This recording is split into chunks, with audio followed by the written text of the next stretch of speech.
Ahem. Ahem. Ahem. Okej, zdaje się, że działa. 3, 2, 1, go.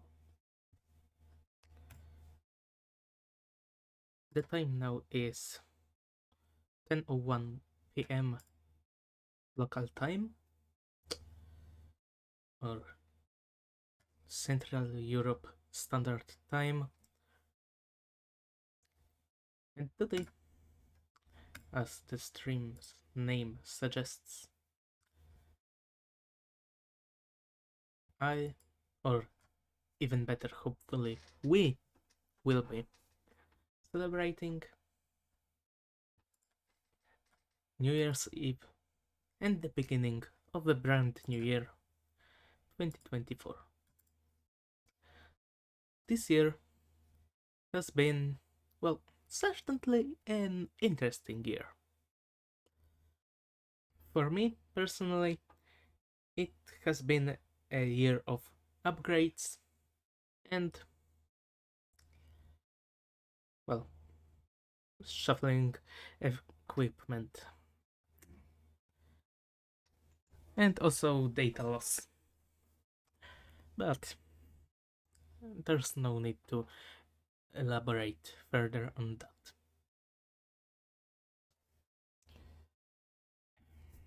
But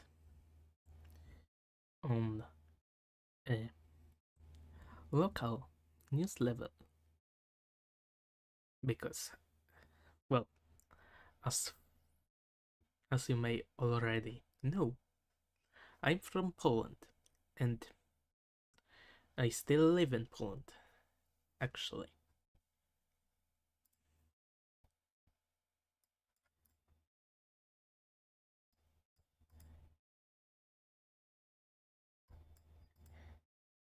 And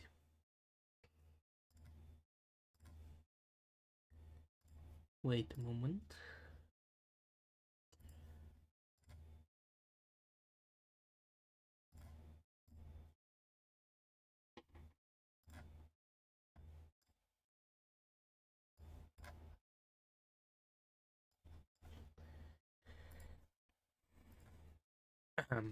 Okay, we're back. And basically,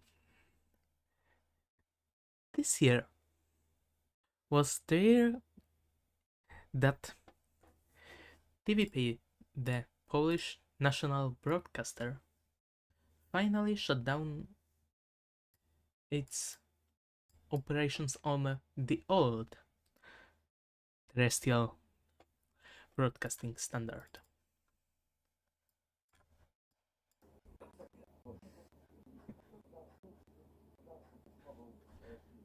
That happened around 1:37 or something like that.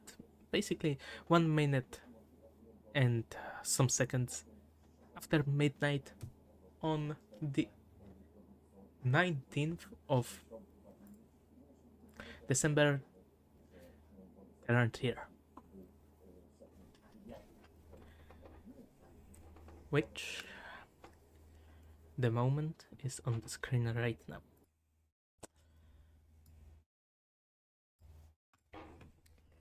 After that, something quite, well, not funny, but something happened with TVP. As before that, the programming was quite biased, to say the least. For example, let's play this small clip from the program Woronicza 17, in which the presenter will ask the people in the program, basically the guests of the program, a question which he supposedly wrote by himself. And this short snippet I find exceptionally funny. Szanowni Państwo, najpierw proponuję formułę 3 pytań zamkniętych, odpowiedzi tak lub nie. I bardzo proszę trzymać się tej zasady. Pytania konstruowałem osobiście, są one dość proste, więc nikt nie powinien mieć problemu ze zrozumieniem i odpowiedzią na pytanie. Pierwsze pytanie brzmi: czy film Agnieszki Holland „Zielona granica” to wstrętny paszkwil, który szkaluje obrońców polskich granic?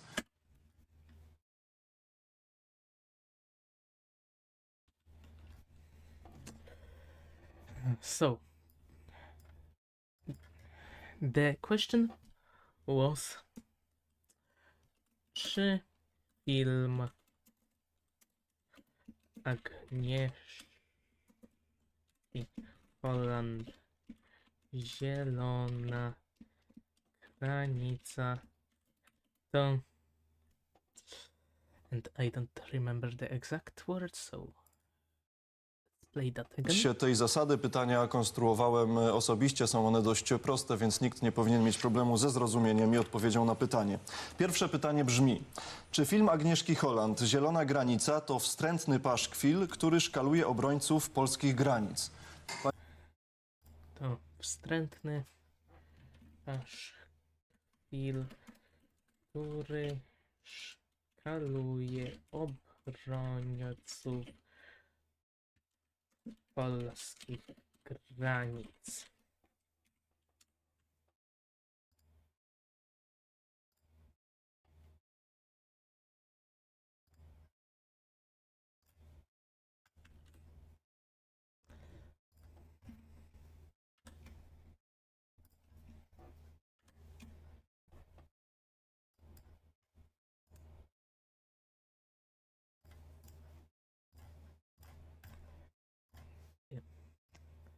Let's just make this text a little bit bigger. Yeah, so that is the question in text form. I'm not gonna translate it exactly, but basically it's a question. Basically, the presenter is asking a question about a movie which presented the border guard of the border guards of Poland as monsters, basically. And the presenter is asking, in relation to that movie, is that movie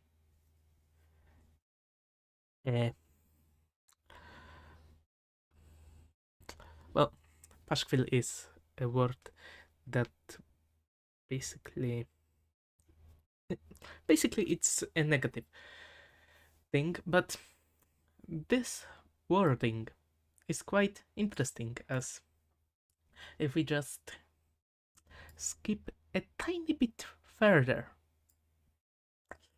to 2 minutes on the video, which was, as far as I'm aware, or if my memory serves me right, was downloaded from TVP directly, or TVP.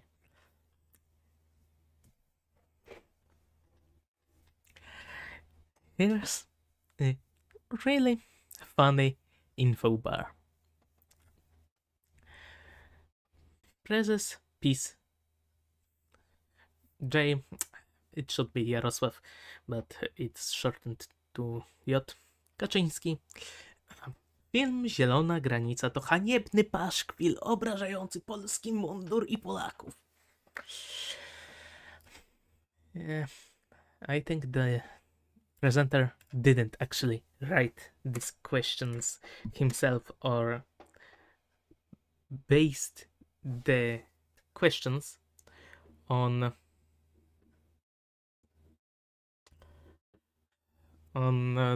the speech that on what Jarosław Kaczyński said, which is, well, a sort of dodgy, move, basically. The reason that I am not showing this from the channel of TVP Info is because I don't actually know if this particular video was removed. But I'll get to that later. Damn it. 10 minutes have passed and I'm just rambling on. So yeah, let's make this real quick. In the case that the reporter actually wrote that question himself, that means that the reporter just made a really tendentious. I know the Polish word is tendencyjny, but a question which implies a correct answer, which, well, isn't the most professional thing to do.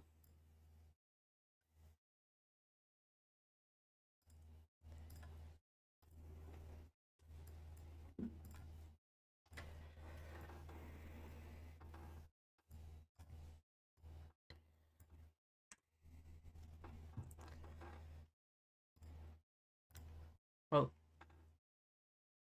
additionally, adding to what I said about TVP and their past ventures, so to say, here's a fragment of an actual segment of the info or news program Wiadomości, which aired 4 days before the presidential elections in Poland, or before the 4 or 5 days, I believe, at least. All I remember is that it was very close to the election date.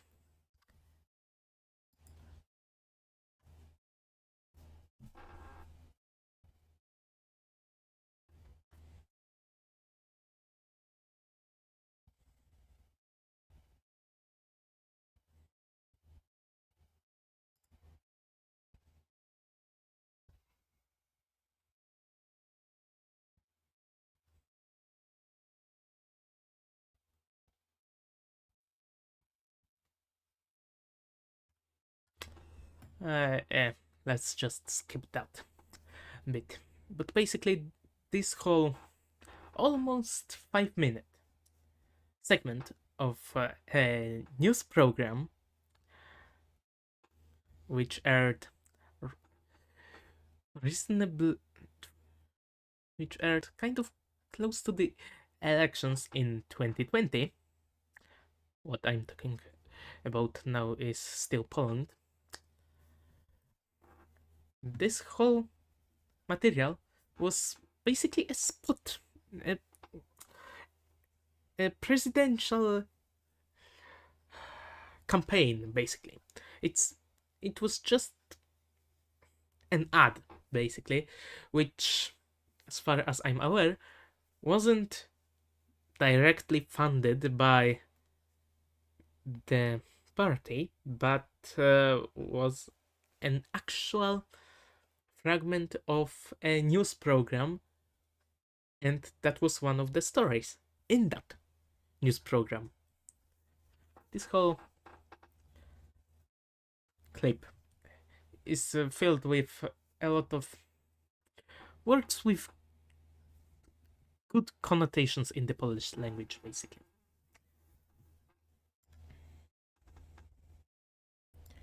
So, skipping ahead some time,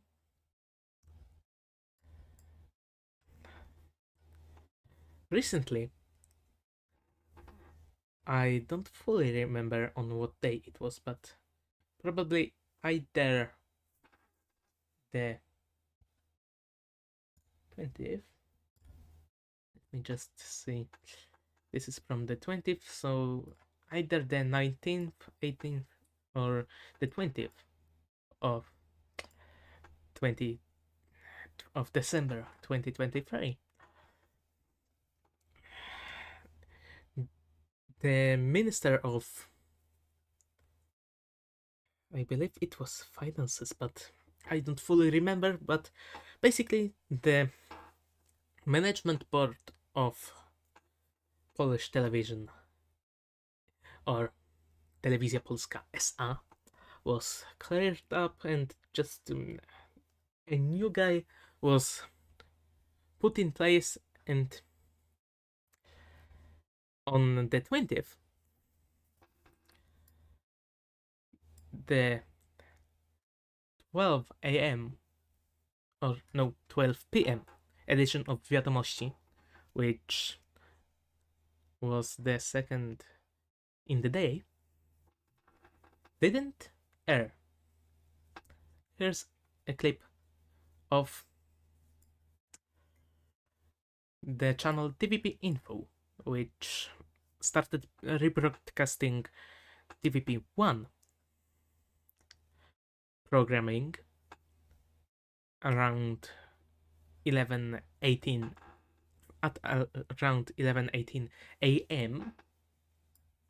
Here's just a short clip to sum up that. Gospodarstw, w drugim na zmianę profilu produkcji.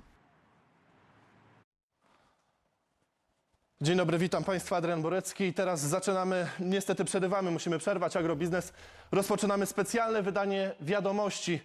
Wiadomości, które będą nadawać do samego końca. Dokładnie o godzinie 11:18. Z niewiadomych nam przyczyn został wyłączony sygnał TVP Info.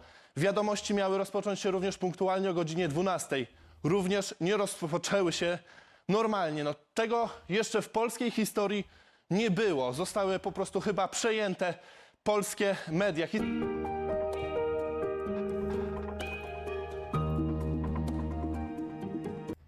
And basically for the next couple of minutes there was just a loop of the TVP1 logo.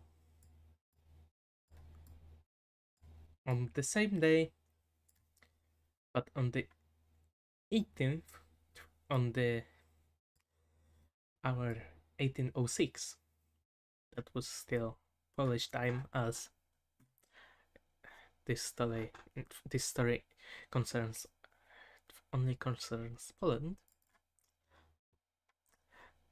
TVP3, the regional station, started rebroadcasting TVP2.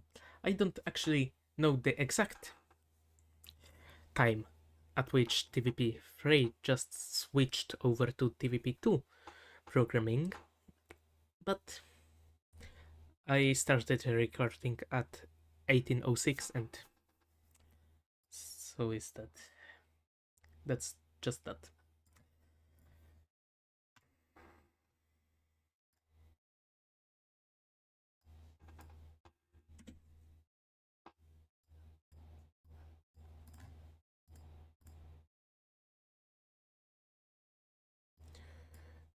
Skipping over a day, or the next day, here is a short segment from the 21st of December 2023.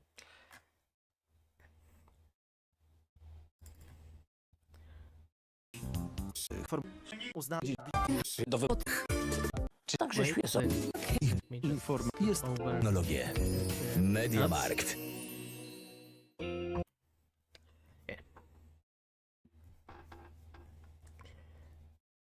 So once again, TVP Info broadcasting just straight up TVP1. Nothing new. But on that day,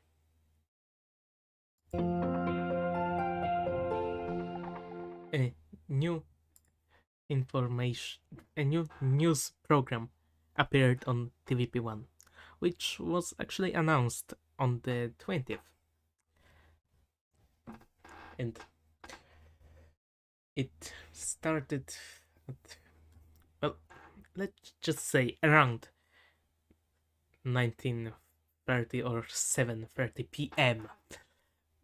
because I don't actually remember the proper time. Program informacyjny. Program telewizyjny albo audycja radiowa, której głównym celem jest przedstawienie bieżących wydarzeń, najczęściej politycznych i społecznych, ale także między innymi kulturalnych, sportowych, ekonomicznych i naukowych.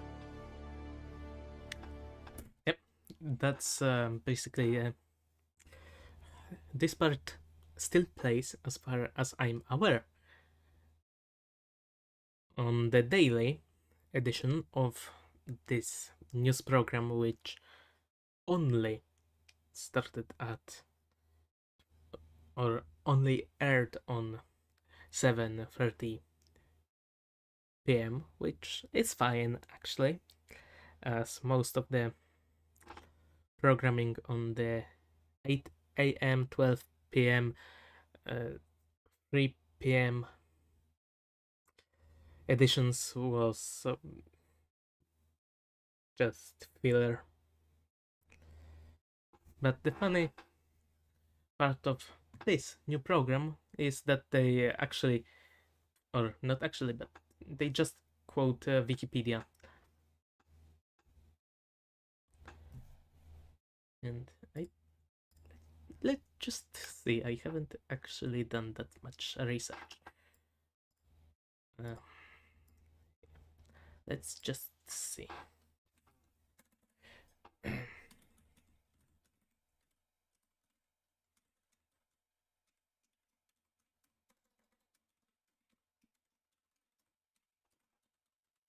If the link is valid, and it's not valid, as it should be not wikipedia.org, but pl.wikipedia.org. Yeah.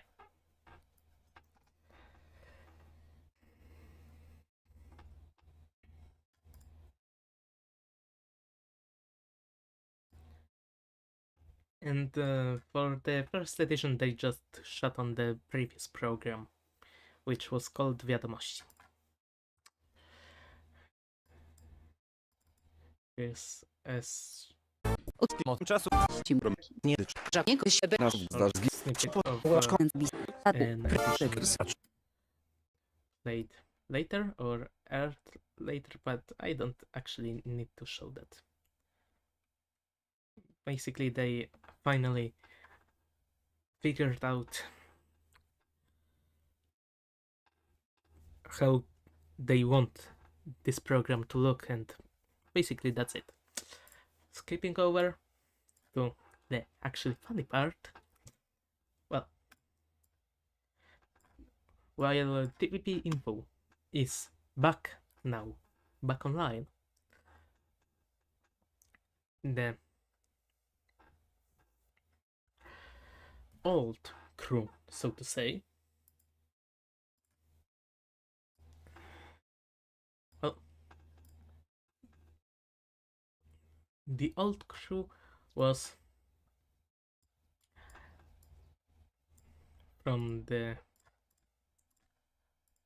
well, even until the 27th, using the old program's name or the social media that they still had to just complain, basically. Let's just see if it's still the case that the old, let's just, not people, but the old crew still controls one social media account, which last time I checked was still controlled by them.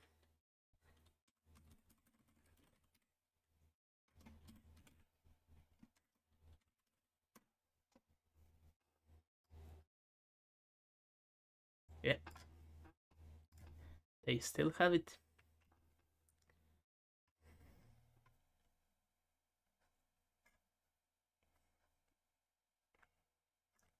Although most of their, or maybe not, their new posts kind of blend in with the old posts.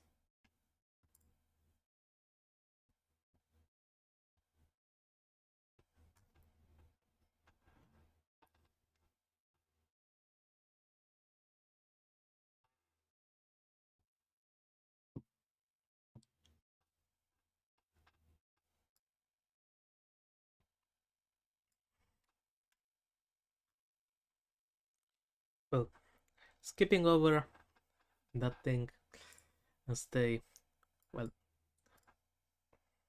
when they had the YouTube account, they posted, well, these 3 videos which don't appear to want to be played right now. Oh, Dobry wieczór, Edyta Lewandowska. Witam Państwa wyjątkowo nie ze studia wiadomości, a z domu mojej To będzie bardzo trudne. Został wyłączony sygnał. mili ludzie. over. Yeah, basically, they just kind of argued that the new guy, the new chairman, was fraudulent, and their guy is actually the proper chairman. Well, this is just messed up, and maybe if someone asks, I'll explain that further later. Meanwhile, they started broadcasting their programming, the old guys, or the television information agency, well, Polish television information agency, TAI. They started broadcasting on other right-wing TV stations such as Telewizja Republika and Telewizja Trwam, but they just, it's just not the same. This thing was just a bunch of words. This actually, in this material they used the word wiadomości as in not news, but as in the, I guess, the program name of the old news program that they run. Not Telewizja Republika, but that telewizyjna agencja informacyjna used to run. And in this clip, they used another name which used to air on TVP Info.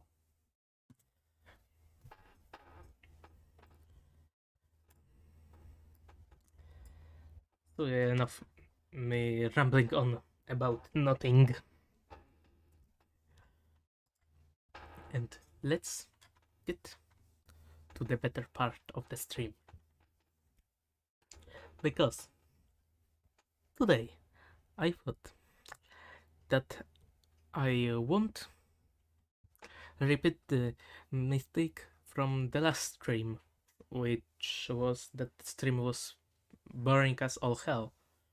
So I've prepared a plan what to do today. Right now it's 10:30 p.m. Time flies real fast when you're talking about nothing. So yeah, let's just stop talking about nothing and start talking about something. Or even better, get to work.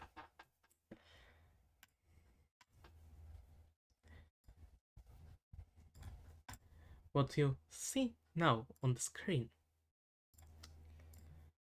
is a window of a program that converts my private archive to a format which can be used with Adobe Premiere. So, on this year's stream or today's stream, as I don't know if I'll be streaming in the future. Maybe I'll be streaming in the future, but it would be either games or drawing, or even better yet, just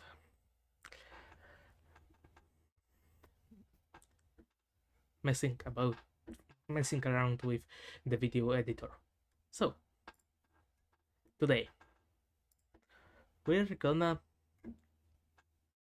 or I'm gonna, and you're gonna watch, hopefully, if anyone shows up on the stream, the not laborious, but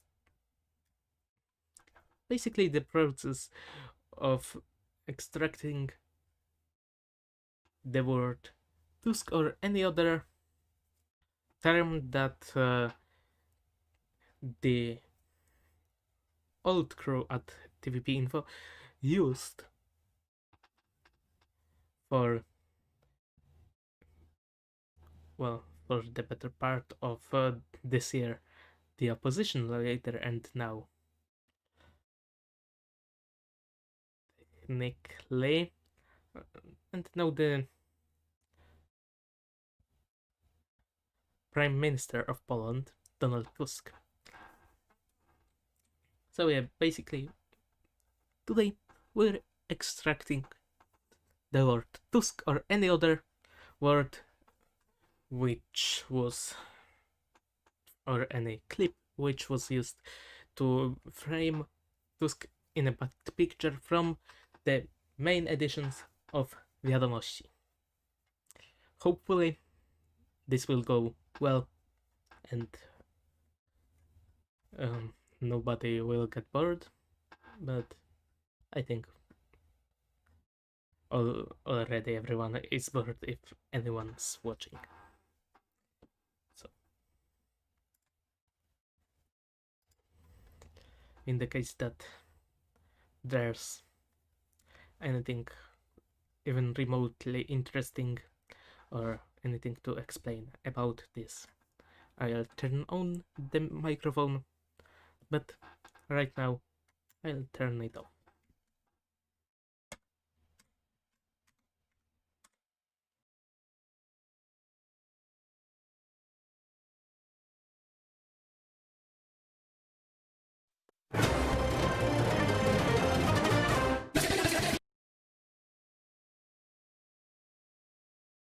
Jesteśmy na wyrobione wsi. W pierwszym dniu 2023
Dlatego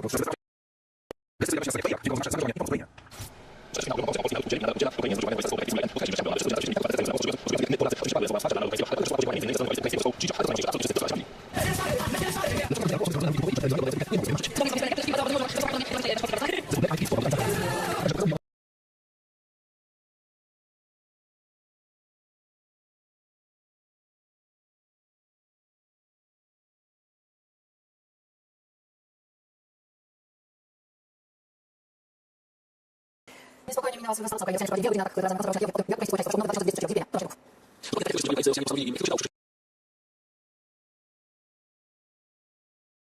Eklezję w Watykanie. Franciszek podczas dzisiejszego porządku prosił, wywiadu podziękowania Bogu za uczynka, żegnamy tego człowieka, poddamy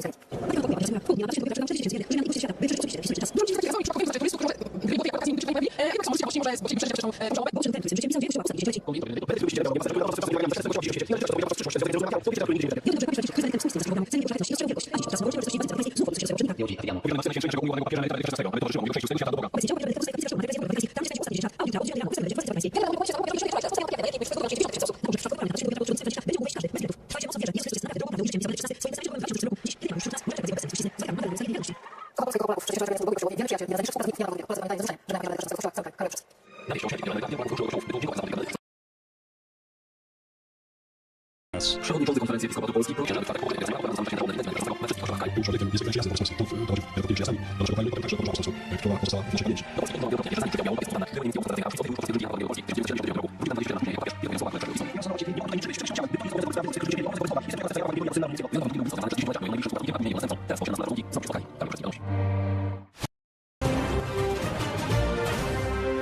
Bezpieczeństwo tego w nowym 2023 roku życzymy sobie wszyscy. W obliczu narastającej rosyjskiej agresji to będzie rok wzmocnienia granic sojuszy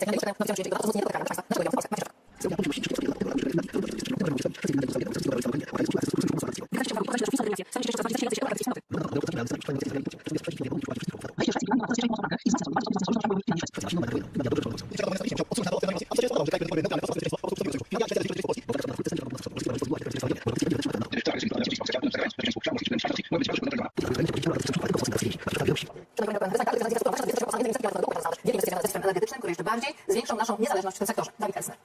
Tunel pod Świną, najdłuższa podwodna Polski przez wojny, zamknięcia udaje możliwości pełnienia inwestycji, które zostało temu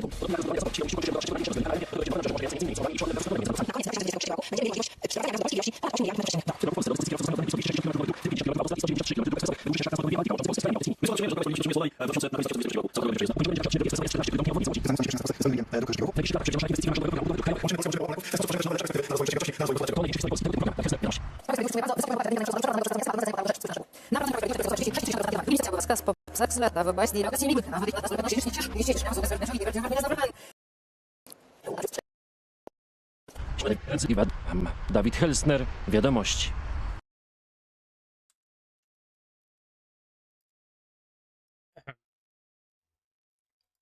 So, right here begins one of the kind of funnier segments of Wiadomości, which is the constant, and by constant I mean every couple of days,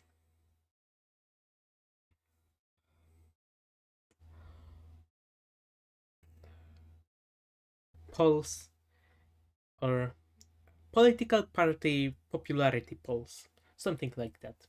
Basically, about how people think about parties, political parties. Because what's better than showing that our party is the best party? Always. No matter what. There aren't any other polls, and if there are any other polls, well, they lie. Prawo i Sprawiedliwość utrzymuje bardzo wysoki poziom poparcia. Tak wynika z najnowszego sondażu przeprowadzonego przez pracownię Estymator na zlecenie portalu Do Rzecz. Spójrzmy na szczegóły. Na prowadzeniu Prawo i Sprawiedliwość, na które chce głosować 36,3%.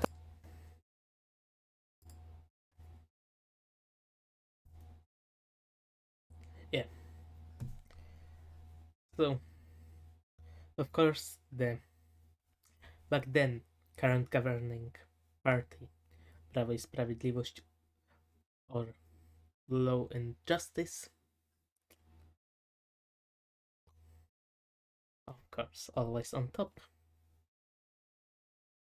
And yeah, that's basically that.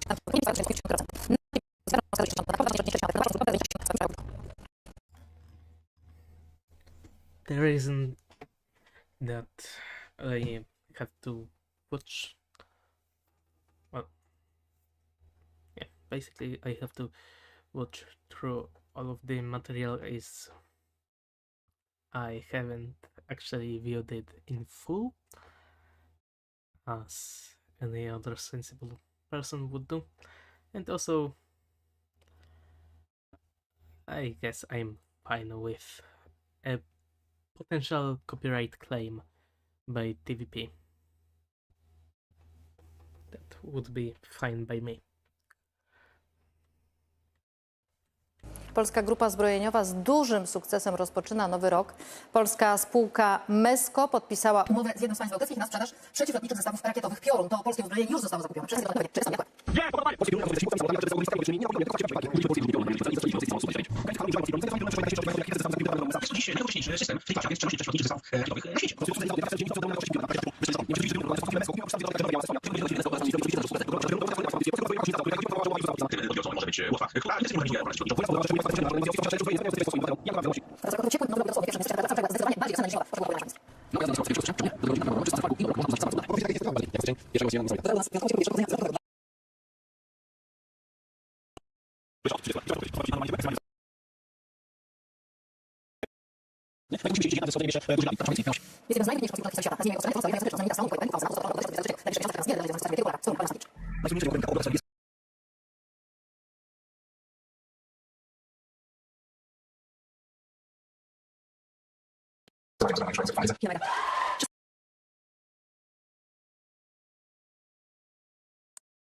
Ustawiły się wielogodzinne kolei.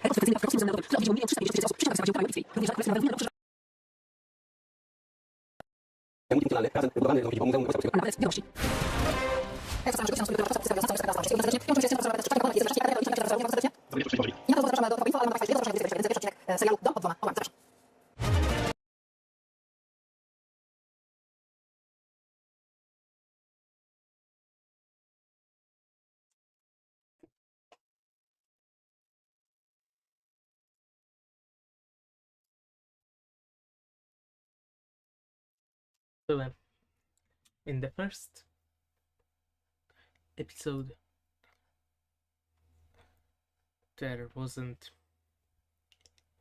any mention of the opposition as far as I can tell, so let's just import the second episode and basically go through the same thing.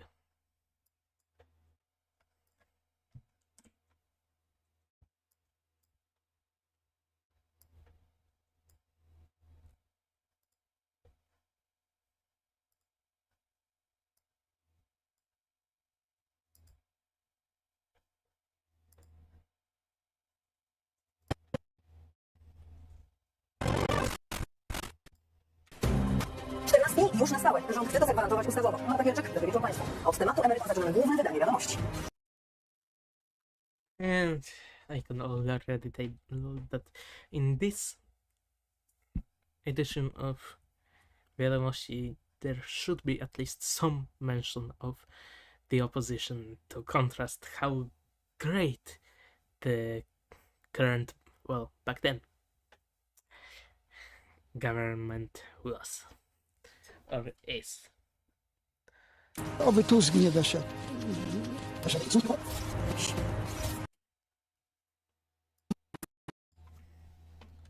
Oby Tusk nie doszedł. Here we have the first occurrence of Tusk, and of course we want to make sure that Tusk won't be back or whatever.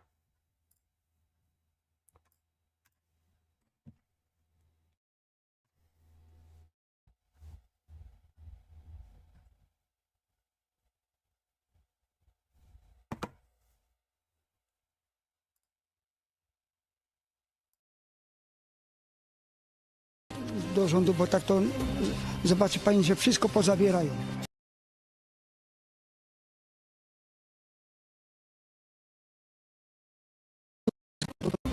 Zobaczy pani, że wszystko pozabierają.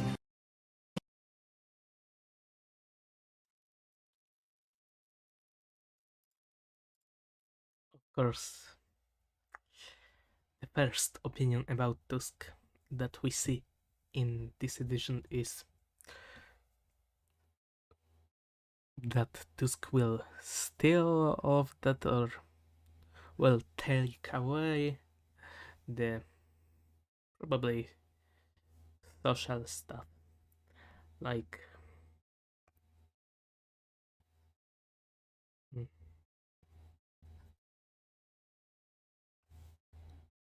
basically cut down on government spending, which personally I think it should be done, but that's just my opinion.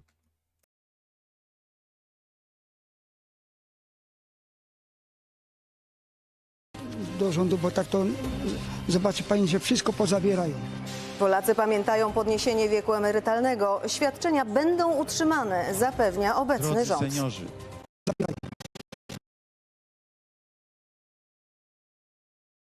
Będą utrzymane, zapewnia obecny rząd. Seniorzy. Pani, że wszystko pozabierają. Polacy pamiętają podniesienie wieku emerytalnego. Świadczenia będą utrzymane, zapewnia obecny rząd. My was nigdy nie zostawimy.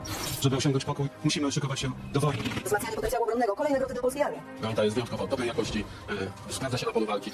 Gdziekolwiek na świecie gram, słyszę dowód polskich kibiców. Iga Świątek zwycięża, a my tracimy głowę. Od tego roku 14. emerytura ma być już na stałe zapisana w prawie. Rząd rozpoczyna pracę nad stosownym projektem ustawy. Utrzymany zostanie też wiek emerytalny, zapewnia premier 10 lat po jego podniesieniu przez koalicję PO-PSL. O bilansie działań politycznych.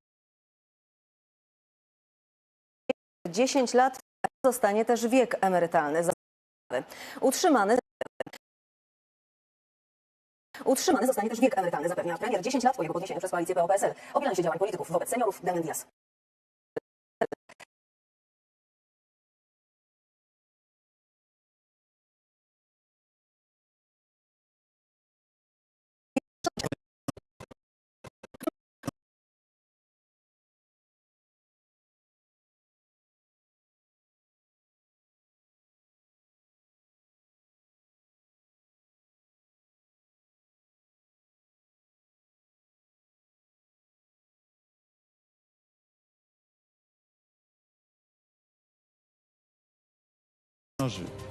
Utrzymany zostanie też wiek.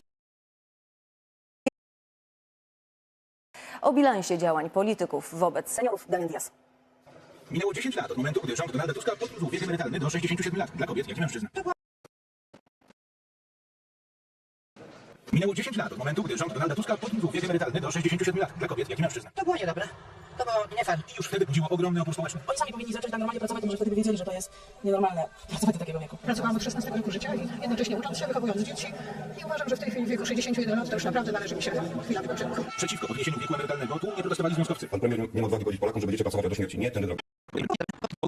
To może wtedy by wiedzieli, że to jest nienormalne pracować do takiego wieku. Pracowałam od 16 roku życia i jednocześnie ucząc się, wychowując dzieci i uważam, że w tej chwili w wieku 61 lat to już naprawdę należy mi się chwila wypoczynku.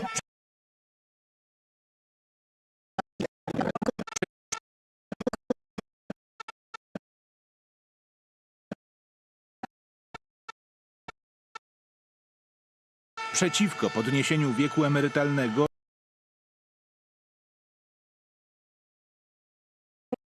Do rządu, bo tak to zobaczy pani, że wszystko pozabierają. Polacy pamiętają podniesienie wieku emerytalnego. Świadczenia będą utrzymane, zapewnia obecny rząd. seniorzy. Utrzymany zostanie też wiek emerytalny, zapewnia.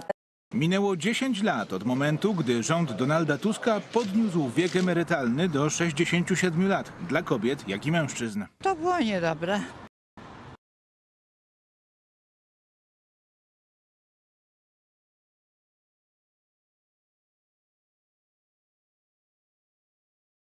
Przeciwko podniesieniu wieku emerytalnego tłumnie protestowcy. Pan premier nie ma odwagi powiedzieć, że pracować do śmierci. Nie, tędy drogi. Na siłę tych, którzy dotknie ta reforma. Że naprawdę robi dobrze.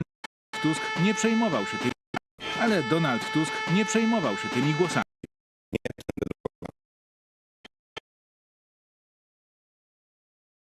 Ale Donald Tusk nie przejmował się tymi głosami.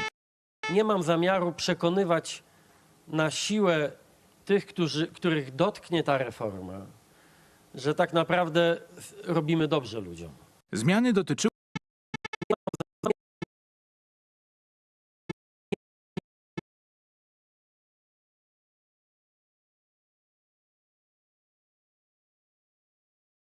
Nie mam zamiaru przekonywać na siłę tych, których dotknie ta reforma, że tak naprawdę robimy dobrze ludziom. Zmiany dotyczyły także emerytur rolniczych, choć przygotował je ówczesny minister pracy, a obecnie lider PSL. Projekt podnosi i zrównuje wiek emerytalny kobiet i mężczyzn. Było to złamanie praw nabytych. Jeżeli ktoś zawierał umowę, że będzie pracował do określonego wieku, to wydłużenie tego oczywiście było złamaniem tej obietnicy. Tusk jednocześnie złamał obietnicę wyborczą, bo Platforma przed wyborami w 2011 roku zapewniała, że Tej obietnicy.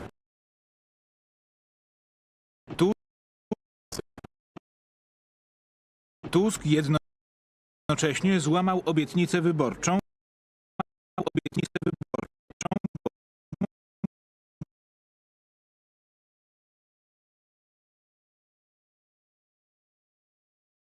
Nie przejmował się tymi głosami. Tusk jednocześnie złamał obietnicę wyborczą. Oby Tusk nie doszedł do rządu, bo tak to zobaczy pani, że wszystko pozabierają. Polacy pamiętają podniesienie wieku emerytalnego. Świadczenia będą utrzymane, zapewnia obecny rząd. Seniorzy. Utrzymany zostanie też wiek emerytalny, zapewnia premier 10 lat po jego podniesieniu przez koalicję PO-PSL. Minęło 10 lat od momentu, gdy rząd Donalda Tuska podniósł wiek emerytalny do 67 lat dla kobiet, jak i mężczyzn. To było niedobre. To było nie fair.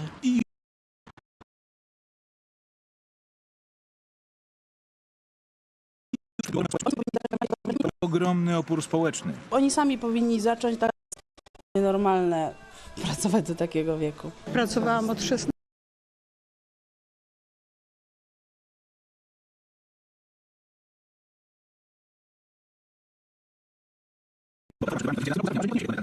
Niekonieczne, jak na przykład podwyższanie wieku emerytalnego. Oni dzisiaj milczą, jutro z powrotem podniosą wiek emerytalny. Dzisiaj udają wrażliwość.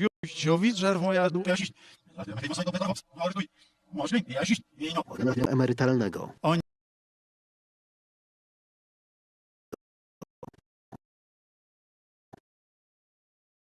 Oni dzisiaj milczą.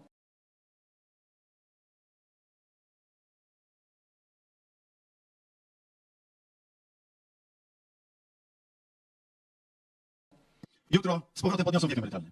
Dzisiaj udają wrażliwość, jutro znowu zabiorą 500+, nie daj Panie Boże, gdyby przyszło im kiedykolwiek rządzić. Podobny wniosek wyciąga wielu Polaków, którzy pamiętają lata rządów Tuska. Oby Tusk nie doszedł. Podobny wniosek wyciąga wielu Polaków, którzy pamiętają lata rządów Tuska. Oby Tusk nie doszedł do rządu, bo tak to zobaczy pani, że wszystko pozabierają.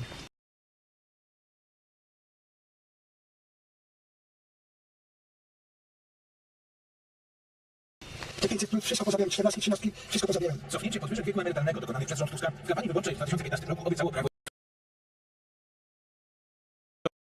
Cofnięcie podwyżek wieku emerytalnego dokonanych przez rząd Tuska w kampanii wyborczej w 2015 roku obiecało Prawo i Sprawiedliwość. 2 lata później ustawa przywraca.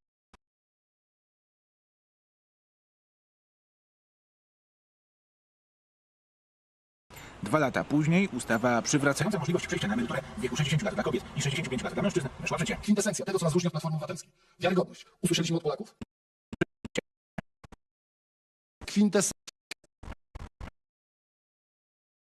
Kwintesencja tego, co nas różni od Platformy Obywatelskiej. Wiarygodność. Usłyszeliśmy od Polaków. Jakie jest Platformy Obywatelskiej? Wiarygodność.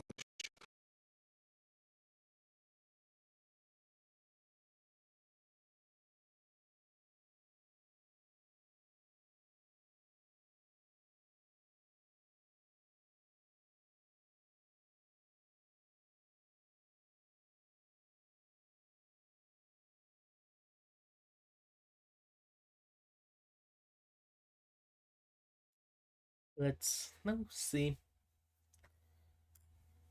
how basically condensed version of 4 minutes, well, in a propagandist way, sounds like. Oby Tusk nie doszedł do rządu, bo tak to zobaczy pani, że wszystko pozabierają. Polacy pamiętają podniesienie wieku emerytalnego. Świadczenia będą utrzymane, zapewnia obecny rząd. seniorzy. Utrzymany zostanie też wiek emerytalny, zapewnia premier 10 lat po jego podniesieniu przez koalicję PO-PSL. Minęło 10 lat od momentu, gdy rząd Donalda Tuska podniósł wiek emerytalny do 67 lat dla kobiet, jak i mężczyzn. To było niedobre. Ale Donald Tusk nie przejmował się tymi głosami. Tusk jednocześnie złamał obietnicę wyborczą. Oni dzisiaj milczą. Podobny wniosek wyciąga wielu Polaków, którzy pamiętają lata rządów Tuska. Oby Tusk nie weszedł do rządu, bo tak to zobaczy pani, że wszystko pozabierają. Cofnięcie podwyżek wieku emerytalnego dokonanych przez rząd Tuska w kampanii wyborczej w 2015 roku obiecało Prawo i Sprawiedliwość. Kwintesencja tego, co nas różni od Platformy Obywatelskiej. Wiarygodność.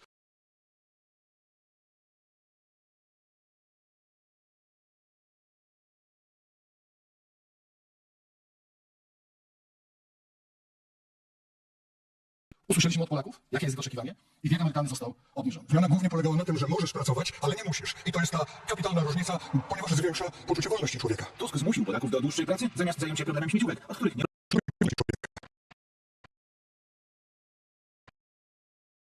Tusk zmusił Polaków do dłuższej pracy, zamiast zająć się problemem śmieciówek, od których nie odprowadzano składek. Przy tej formule Do dłuższej pracy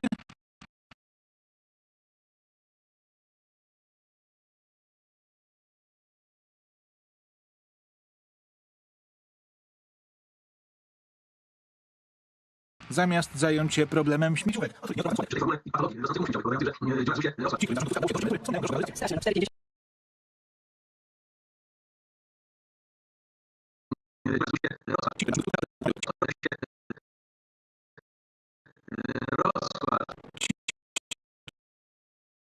Ci, którym za rządów Tuska udało się dożyć emerytury, wspominają groszowe waloryzacje.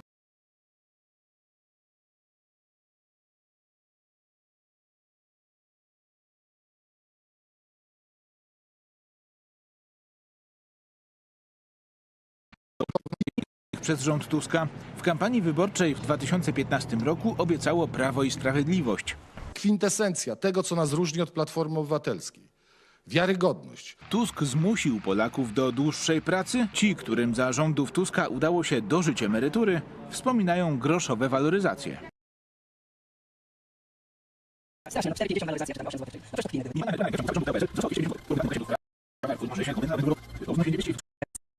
No przecież Czyli, no przecież to kpiny były. Minimalna emerytura.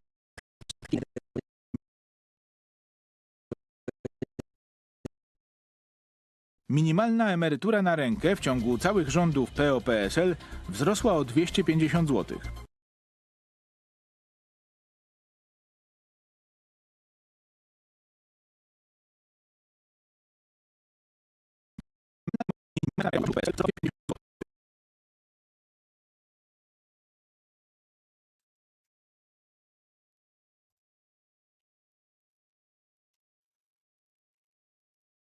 I'm gonna pause here for a minute to kind of laugh at this graph. As while bigger number means bigger number, the fact of the matter is that those bigger numbers don't actually mean as much. And that's due to the way that the information here is presented.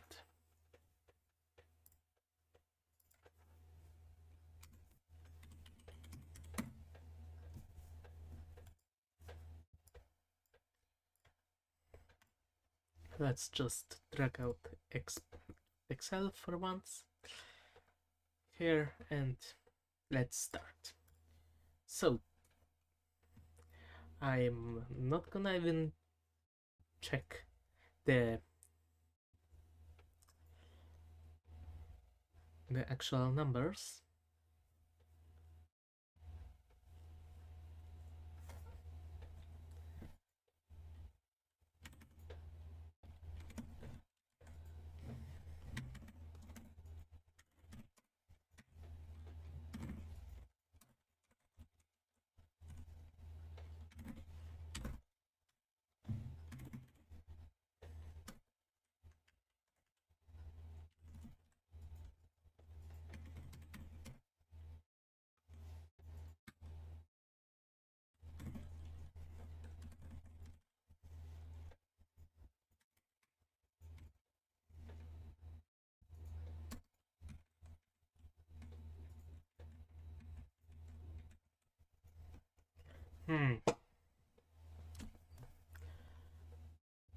This number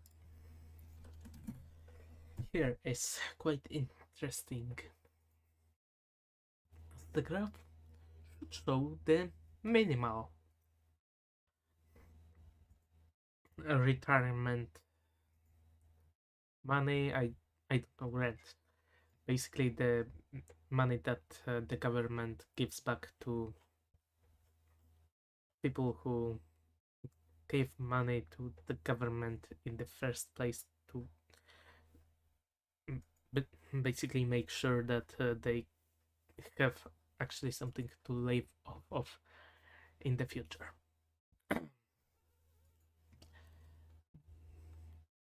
I don't know why in this bar they used średniorocznie, which I'm guessing is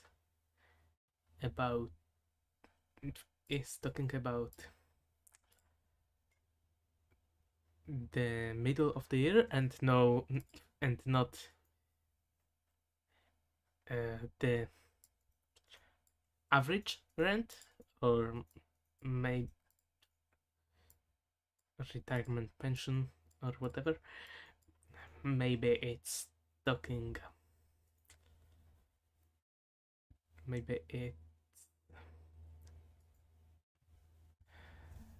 about the maybe it's just to stabilize because they introduced a 13th and the 14th payout day instead of the 12 one per month. But anyway, let's just hop onto a search engine and just look up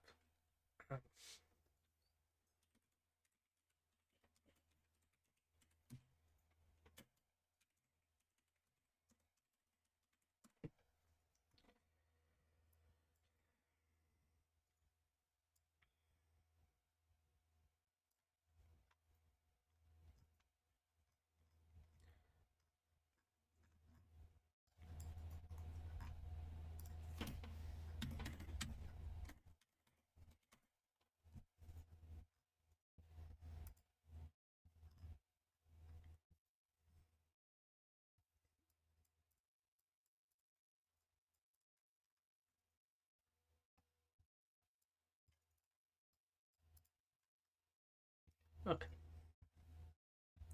So here we have the statistics. So for 2007 inflation was at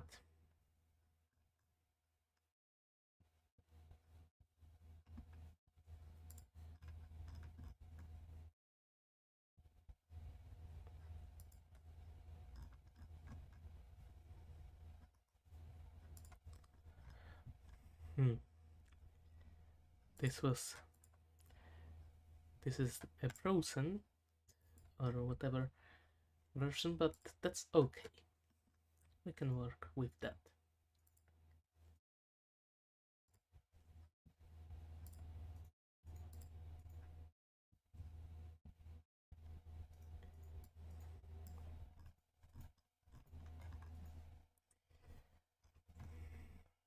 So it's a percentage, so we can just do times whatever to get the proper value of such money, at least hopefully. Okay. So to calculate how much of this money is in 2015 money, we just do this and presumably times this, and that's 2008, and of course we have to change it to percentage.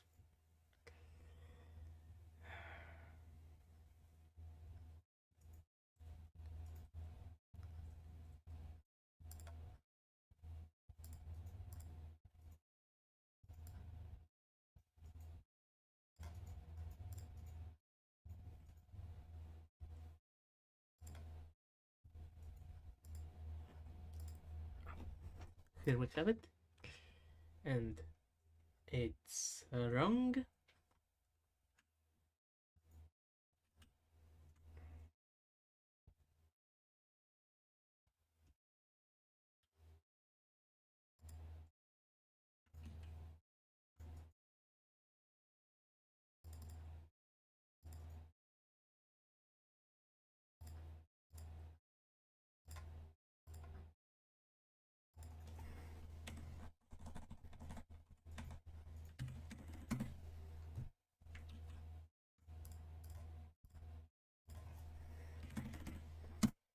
We just divide it by 100 and that should be it. That's 2008 money, that's 2009.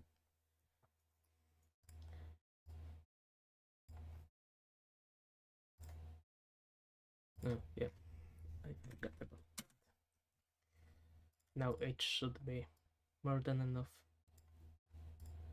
to actually do what this chart is supposed to do.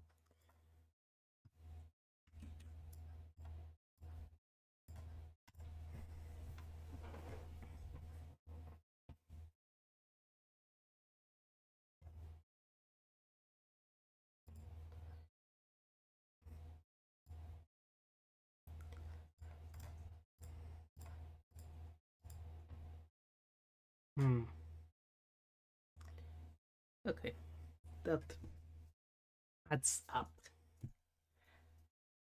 supposedly. So, in 2015, the rent increased to 757, which is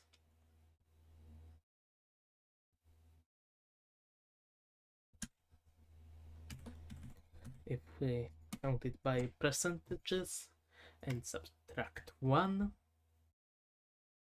it's a 45%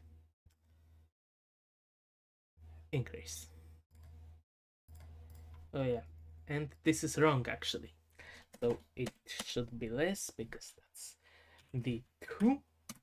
And so, okay. And not the 2 but the 1. And this should be updated now.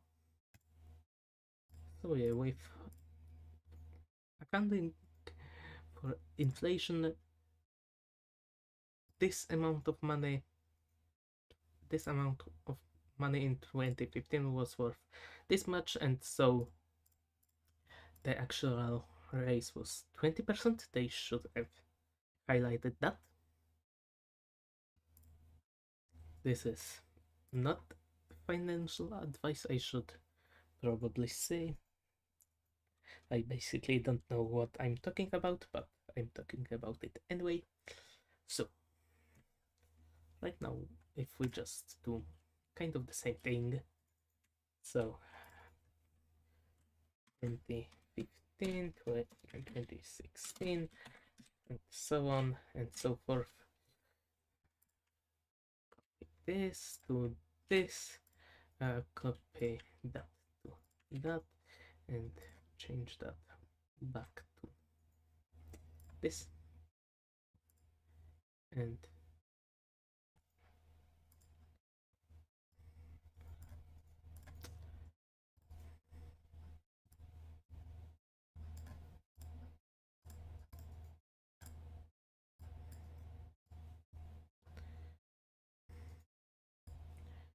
let's increase that to the rate that they supposedly boast about. So that's the well, without factoring the valorization or whatever, that's the buying power in 2022 money. In 2023, I don't know if there was a proper, well, a proper statistic for that, or at least there wasn't any official one, but assuming that the Wiadomości edition from the 2nd of January 2023 is correct, then the pay raise that the elderly actually get from this is, surprise, surprise, and this is wrong, it should be this, like this, 45%, not 91. That Blisko is doing some tremendous work, if that is the way that they extend it by.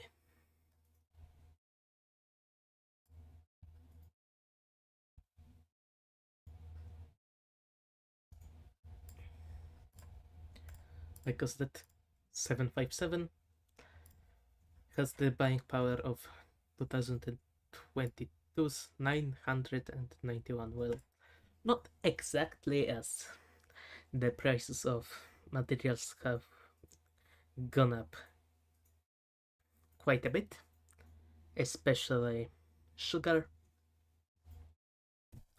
But you know the point. There's no point in calculating the pay raise from this to that, especially if we just, for example, account for the valorization between that year and that year, which is this minus that 233 divided by 8, 29 PLN per year, and so we actually have this formula, assuming that that is constant, which it probably isn't, but whatever.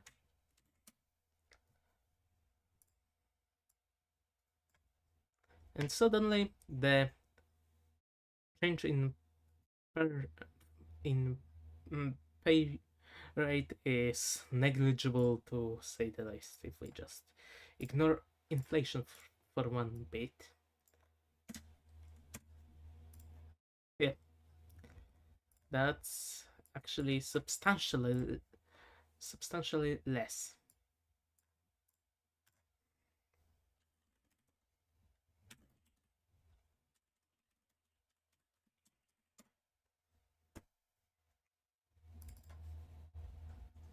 Than what they are talking about.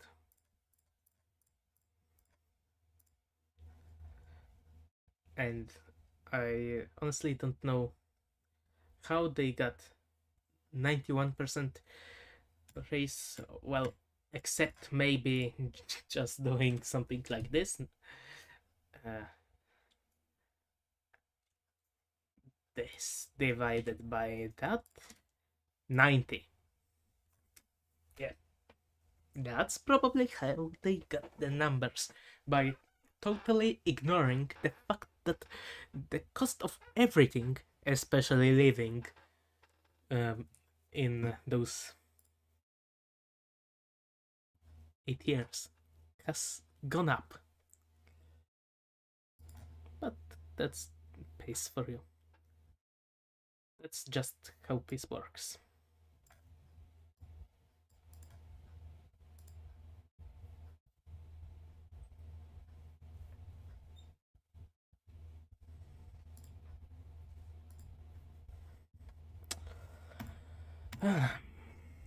So yeah, back to editing or finding any words about the opposition in the old wiadomości. W porównywalnym okresie rządów Prawa i Sprawiedliwości wzrosła o blisko 700 zł, a po uwzględnieniu 13 i 14 emerytury o 900 zł. Również ta przeciętna emerytura, która za poprzedników brutto wynosiła 2080 zł, dzisiaj, kiedy doliczymy i 13 i 14 emeryturę, będzie wynosiła ponad 3480 zł. Jestem zadowolony z podwyżki, jaką w tym roku rząd PiSu będzie właśnie oferował seniorom. Liczymy, że będzie dobrze, cieszymy się, że wreszcie się to ruszyło przy tym rządzie. Super. Z raportu portalu Stan Polityki.pl wynika, że nawet najmłodsi wyborcy nie popierają podniesienia wieku emerytalnego. Przeciwne powrotowi reformy Tuska są blisko 2/3 badanych przed 30 rokiem życia.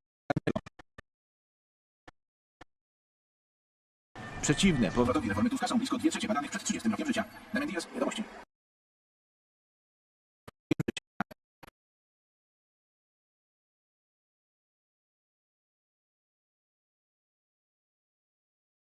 Damian Diaz, wiadomości.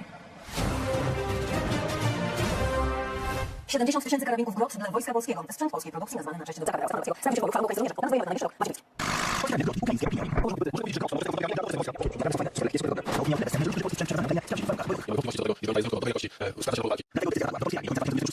na szybko.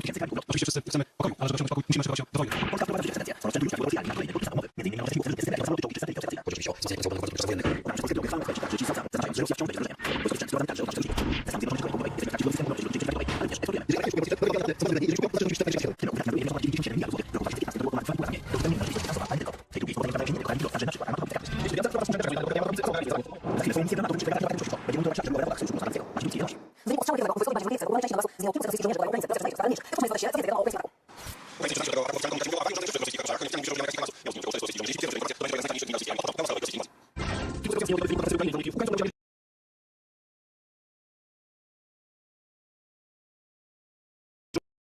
W Bazylice Świętego Piotra.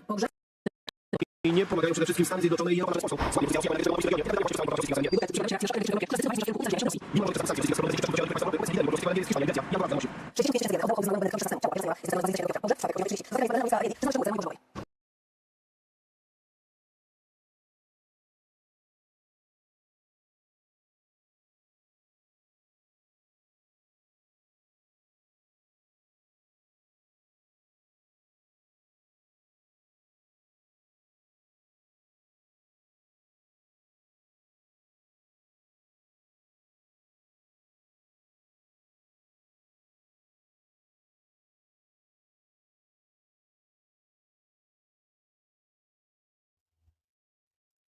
Welcome, if you've just tuned in.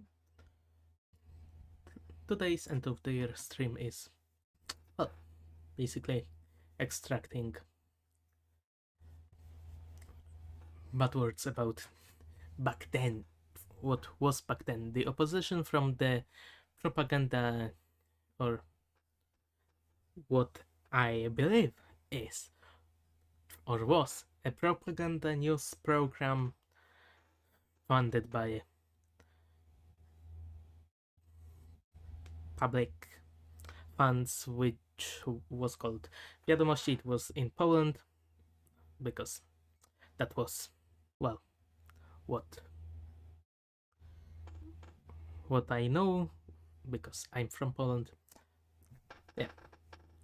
And right now I'm just gonna check the time, if the time on my computer is correct.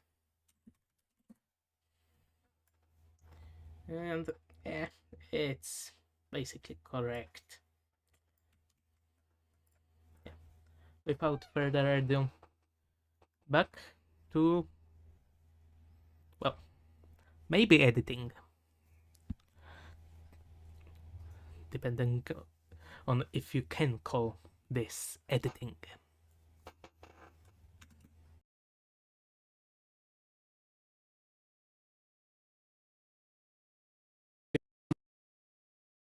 nie doszło do drastycznej podwyżki, jaka miała nastąpić po decyzji Brukseli. Dzisiaj jest to, powiedzmy, porównywalne z poprzednim tygodniem przed świętem. Troszkę chyba spadły, tak mi się przynajmniej wydaje. Orlenowi pomaga też gmin to dostawy tego papieża. Wiadomo, że za chwilę o cenach paliw. Składane na cenę mogą 600 zmian. Zniszczenie podwyżki we Francji i Niemczech. 400 000 dla dzielnicy gminy to dostawy do Polski górniczej, co zapewnia zabezpieczenie połowy gospodarstwa. O 30 na roku nie cierpią. to film, który w jak można zobaczyć w nowego kryzysu elektrycznego. Chcemy do inwestycji i będą chcieli zaraz komiki. Opiekuje się zastosowane przyjmuje bezpieczeństwo. Polsce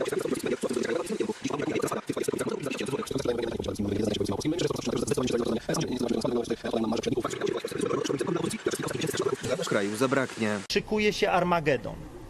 W Polsce kryzysu węglowego to też problem wizerunkowy dla opozycji, która przez kilka też problem wizerunkowy, że nie udało się wywołać w Polsce kryzysu.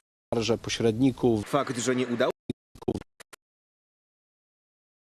nie udało się wywołać w Polsce kryzysu węglowego, to też problem wizerunkowy dla opozycji, która przez kilka ostatnich miesięcy straszyła Polaków, że węgla w naszym kraju zabraknie. Szykuje się Armagedon. Nie tylko w domach jednorodzinnych, ale również w cieple systemowym. Ciepłownie. Wizerunkowy dla opozycji. W Polsce kryzysu węglowego to też problem wizerunkowy dla opozycji.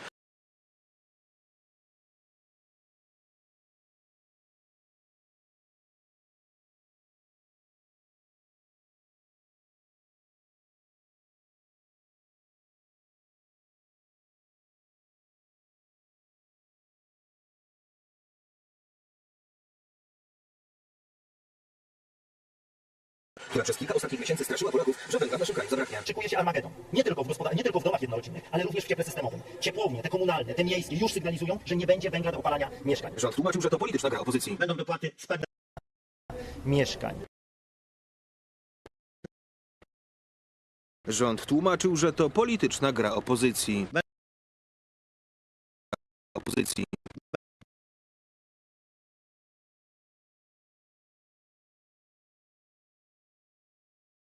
Będą dopłaty, spadnie cena węgla wyraźnie.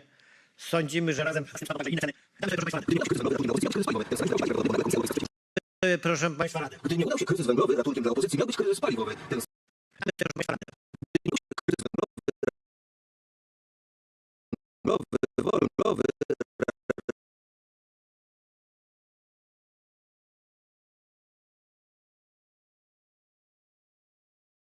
Ratunkiem dla opozycji miał być kryzys paliwowy.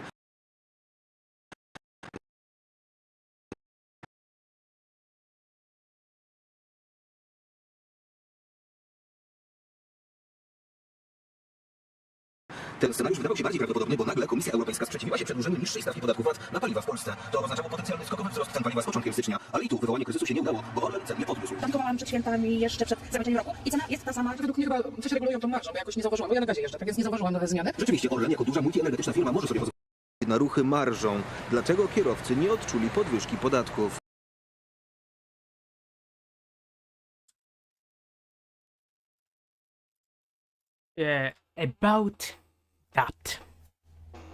About that. So basically, what in this archival or this basically old release of Wiadomości they said was that Orlen didn't increase the price of petrol and gas on their gas stations or petrol stations. Benzyna. PB 95 and 98 and diesel. Yeah, so they actually didn't, but then they did, but and now it was and probably still is at a very close to fixed rate, and previously they sold fuel at quite a markup when the global fuel cost, like for a barrel, went down. Not to mention that they sold one of the purifying or one of the oil stations, basically, to make oil into fuel to Saudi Arabia for way too little. Oh, I don't want to say because of legal reasons that Orlen was doing something shady, or even better, something illegal, but yeah, something stinks there. Something just stinks about that. Checking on the time. Right now it's 11:27 p.m. Central Europe Standard Time. I haven't seen fireworks in like 5 minutes looking out of the window. Hopefully my neighbor's party music doesn't bleed into this stream, and I'll just go back to, well, finding words about the opposition in the now probably non-existent, but there's a ton of recordings of this program, which was a news program on public television in Poland. Basically, that's it.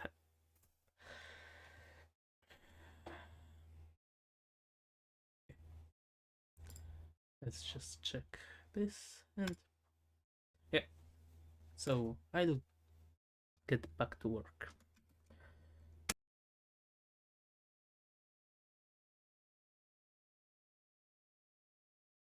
Zarzuca się nam, że skoro obniżyliśmy cenę 30 grudnia, to mogliśmy to zrobić wcześniej. Nie mogliśmy, bo sytuacja na rynku jest taka, że doprowadzilibyśmy do kolejek na stacjach. O tym, jak kończy się nieodpowiedzialna polityka paliwowa, przekonali się w ostatnim czasie Węgrzy, którym zabrakło paliwa, a teraz jego cena jest jedną z najwyższych w Europie.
Od jutra kanały TVP Kultura i TVP Kobieta zmieniają częstotliwość w telewizji naziemnej. Zmiana będzie automatyczna. 3 stycznia kanały TVP Kultura i TVP Kobieta zakończą nadawanie na 8 multiplexie i przejdą na 6, ale stanie się to automatycznie. Programy obu kanałów pozostaną na tych samych pozycjach na pilocie. TVP Kultura na 30, TVP Kobieta na 35. Oba programy będą emitowane w nowym standardzie TVB T2 Hz. I na świątek zaczyna nowy sezon od zwycięstwa.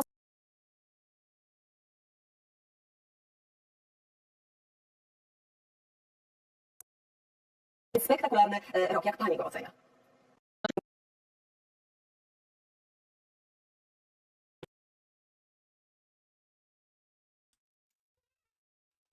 Yeah, so let's recap what we have here. This is from,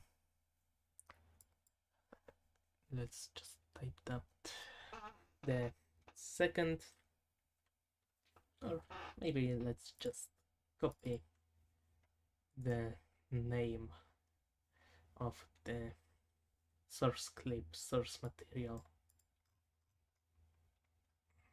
label, no, rename. Oh.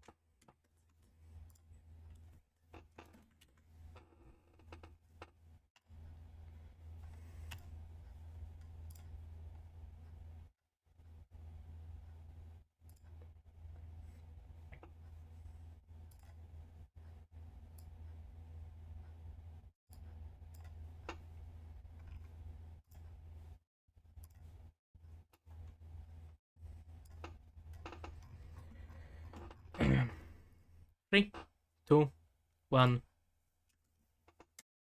Oby Tusk nie weszedł do rządu, bo tak to zobaczy pani, że wszystko pozabierają. Polacy pamiętają podniesienie wieku emerytalnego. Świadczenia będą utrzymane, zapewnia obecny rząd. Seniorzy. Utrzymany zostanie też wiek emerytalny, zapewnia premier 10 lat po jego podniesieniu przez koalicję PO-PSL. Minęło 10 lat od momentu, gdy rząd Donalda Tuska podniósł wiek emerytalny do 67 lat dla kobiet, jak i mężczyzn. To było niedobre. Ale Donald Tusk nie przejmował się tymi głosami. Tusk jednocześnie złamał obietnicę wyborczą. Oni dzisiaj milczą. Podobny wniosek wyciąga wielu Polaków, którzy pamiętają lata rządów Tuska. Oby Tusk nie weszedł do rządu, bo tak to zobaczy pani, że wszystko pozabierają. Cofnięcie podwyżek wieku emerytalnego dokonanych przez rząd Tuska w kampanii wyborczej w 2015 roku obiecało Prawo i Sprawiedliwość. Kwintesencja tego, co nas różni od Platformy Obywatelskiej. Wiarygodność. Tusk zmusił Polaków do dłuższej pracy. Ci, którym za rządów Tuska udało się dożyć emerytury, wspominają groszowe waloryzacje. Minimalna emerytura na rękę w ciągu całych rządów PO-PSL wzrosła o 250 zł. Przeciwne powrotowi reformy Tuska są blisko 2/3 badanych przed 30 rokiem życia. Fakt, że nie udało się wywołać w Polsce kryzysu węglowego, to też problem wizerunkowy dla opozycji. Rząd tłumaczył, że to polityczna gra opozycji. Ratunkiem dla opozycji miał być kryzys paliwowy. Oby Tusk.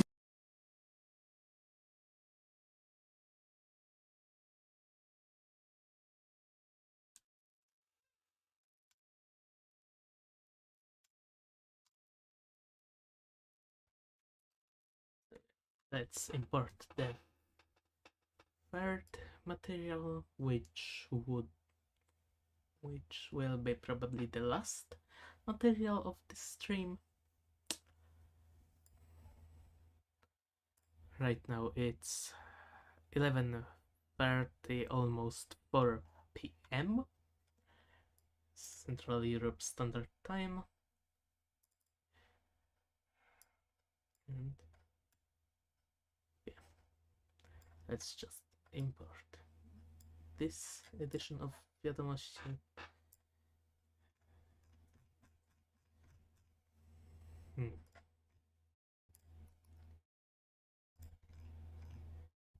And that effect that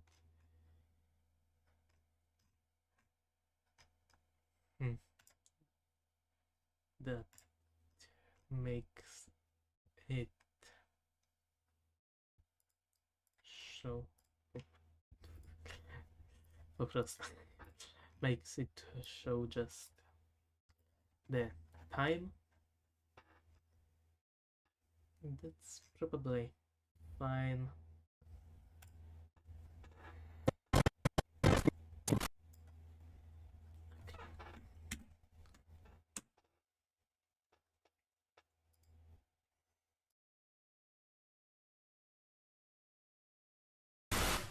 Niemcy nie chcą płacić za swoje zbrodnie, morderstwa, gwałty i grabieże podczas II wojny światowej. W odpowiedzi zdecydowana reakcja Polski. Szczegóły już za chwilę. Jest 19:30, Michał Adamczyk. Witam Państwa i zapraszam na wiadomości. Nie rozumiem, że Polski będą ONZ wsparcie Niemiec. Koordynacja i jakość dostępności nowe narzędzia technologiczne. To kolejny sprawdź przez nas lepiej skutecznie lepiej. Niemcy powiedział nawet, że rządu do nie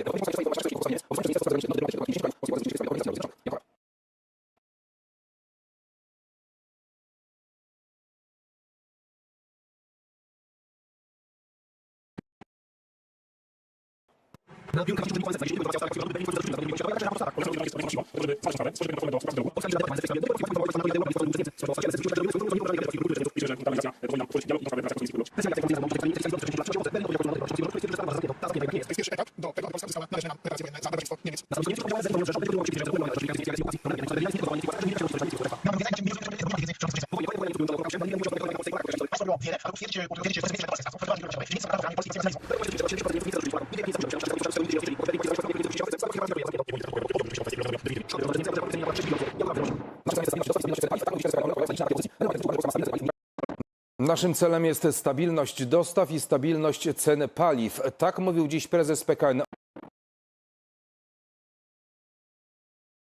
Naszym celem jest stabilność dostaw i stabilność ceny paliw. Tak mówił dziś prezes PKN Orlen, odpowiadając na liczne ataki opozycji.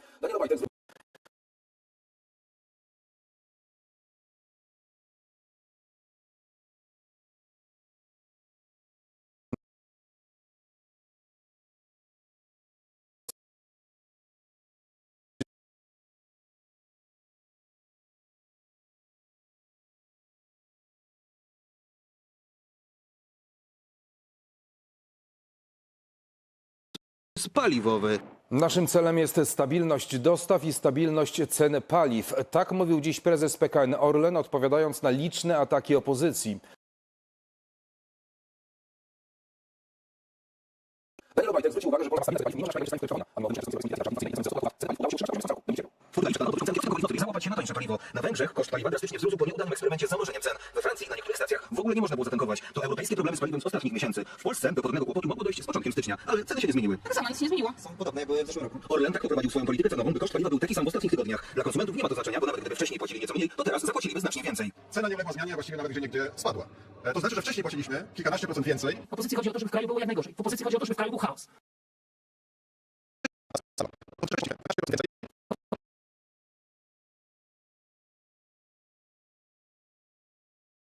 W opozycji chodzi o to, żeby w kraju było jak najgorzej. W opozycji chodzi o to, żeby w kraju był chaos.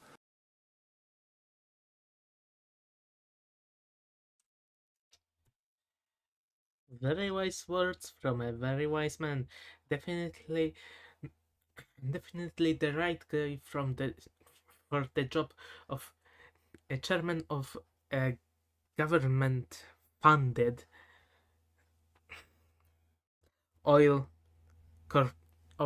oil-based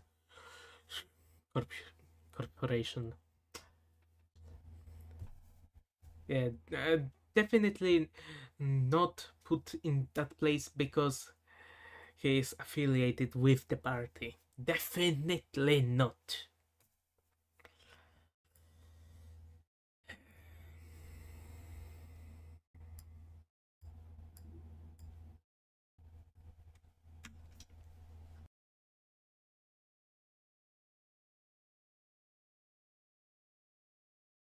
W opozycji chodzi o to, żebyśmy pewnie te ceny na stacji podnieśli, bo dziś musimy się tłumaczyć, że nie podnieśliśmy ceny Polakom. W opozycji chodzi o to, żebyśmy pewnie te ceny na stacji podnieśli, bo dziś musimy się tłumaczyć, że nie podnieśliśmy ceny Polakom.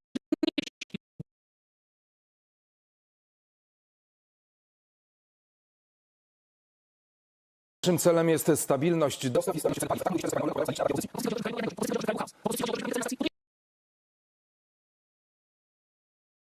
Podnieśli, bo dziś podnieśli.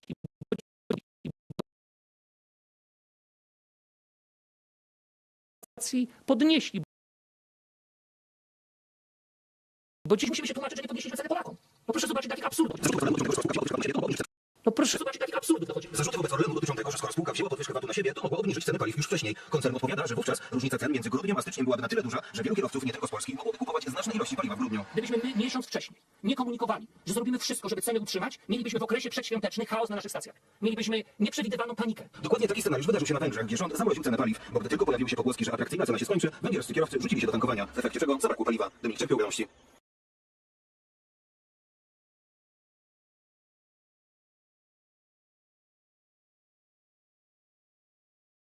Gdyby Platforma Obywatelska przejęła władzę, podniesie wiek emerytalny. Tak przekonują politycy Prawa i Sprawiedliwości. Gdyby Platforma Obywatelska przejęła władzę, podniesie wiek emerytalny.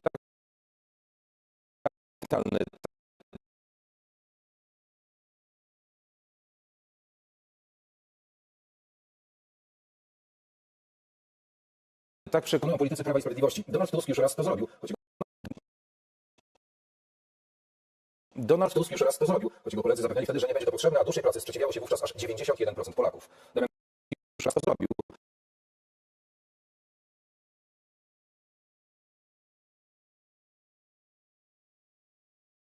Wiek emerytalny. Donald Tusk już raz to zrobił.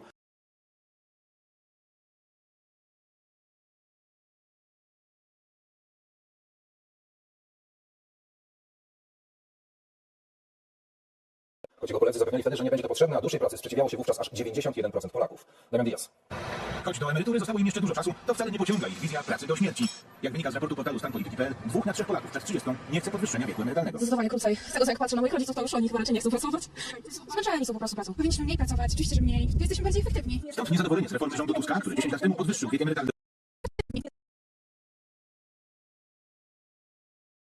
Stąd niezadowolenie z reformy rządu Tuska,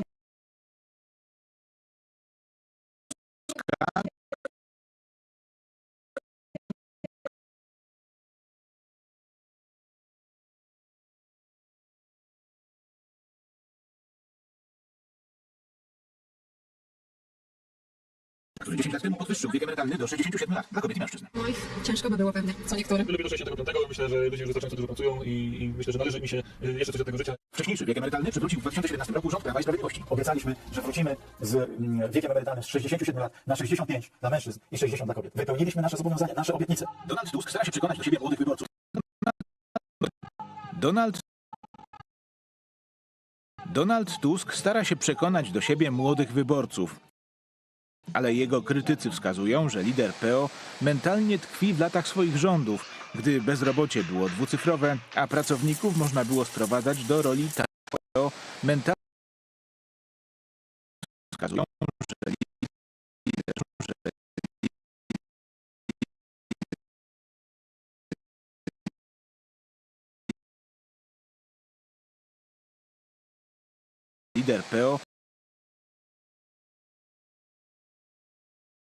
lider PO mentalnie tkwi w latach swoich rządów.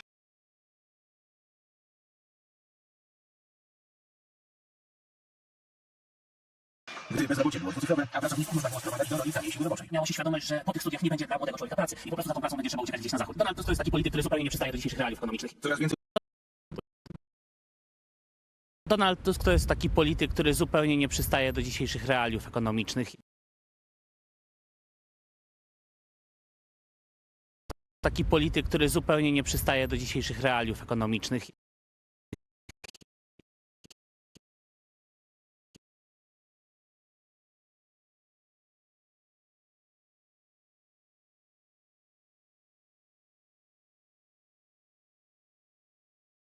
Coraz więcej młodych ludzi oczekuje warunków pracy zbliżonych do tych, jakie mają ich rówieśnicy na zachodzie, a na które pozwala poziom rozwoju gospodarczego wypracowany przez ich rodziców i dziadków. Decyzją rządu Prawa i Sprawiedliwości możliwi do 26 roku nie płacą podatków w ogóle. Wcześniej zarządów Platformy i PSL-u płacili wysoki podatek już od...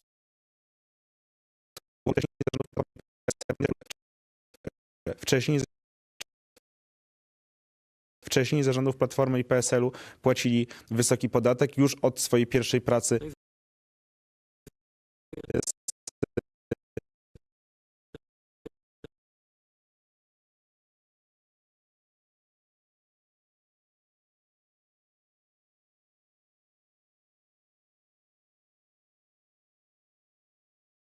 Pytanie o wiarygodność Tuska zadają w najnowszym spocie politycy obozu rządzącego. Damian Diaz, Wiadomości.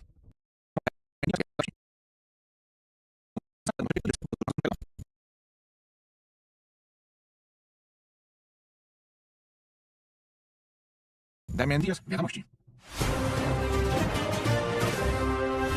To będzie rok rewolucji sprzętowej i bardzo dużych wyzwań kadrowych. Tak o planach polskiego wojska mówią analitycy i eksperci. O ile realizacja kontraktów to jedno, drugim jest wdrażanie uzbrojeń ale wcześniej perspektywy rozstany.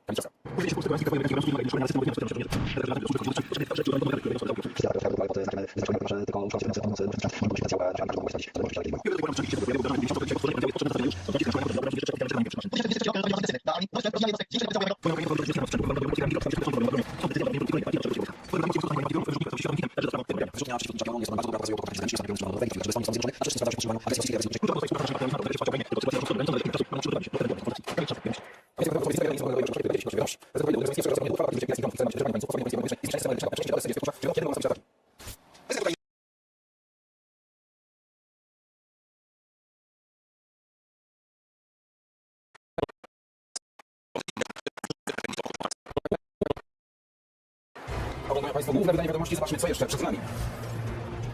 Kolejni europosłowie powiązani z unijną aferą. Prawo i Sprawiedliwość pyta, kto finansuje partię Hołowni.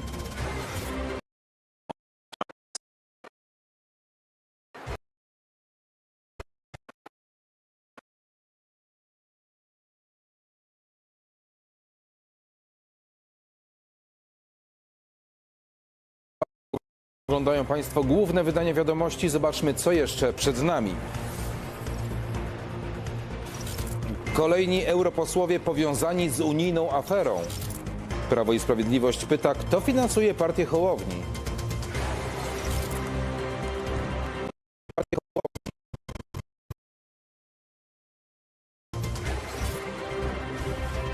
Rząd przyjął projekt ustawy o Krajowej Sieci Onkologicznej. Nowe przepisy mają zapewnić wszystkim Polakom równy dostęp do profilaktyki i leczenia. Choroby nowotworowe stanowią obecnie drugą najczęstszą przyczynę zgonów Polaków. Damian Szolniński. To ma być nowy rozdział polskiej onkologii. Leczenie nowotworów oparte na wyszczepnie testowanych dokumentów zaległości chronicznej. Wciąż problemem jest wykrywanie nowotworów wczesne i tutaj ten czynnik ma być centralny punkt całego programu. Jest to projekt, który zupełnie zmieni całą organizację opieki na pacjenta, ale też sam model prowadzenia pacjenta onkologicznego.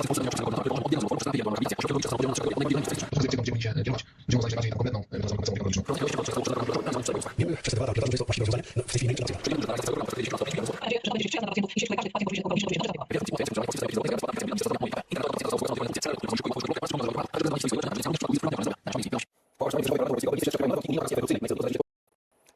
aresztowaniu wiceszefowej Parlamentu Europejskiego belgijscy śledczy odkrywają nowe wątki unijno-katarskiej afery korupcyjnej. Na ich celowniku znaleźli się dwaj europosłowie frakcji socjalistów i demokratów, którzy mogli czerpać korzyści z lobbowania na rzecz unijno-katarskiej afery korupcyjnej. Na ich celowniku aresztowaniu wiceszefowej Parlamentu Europejskiego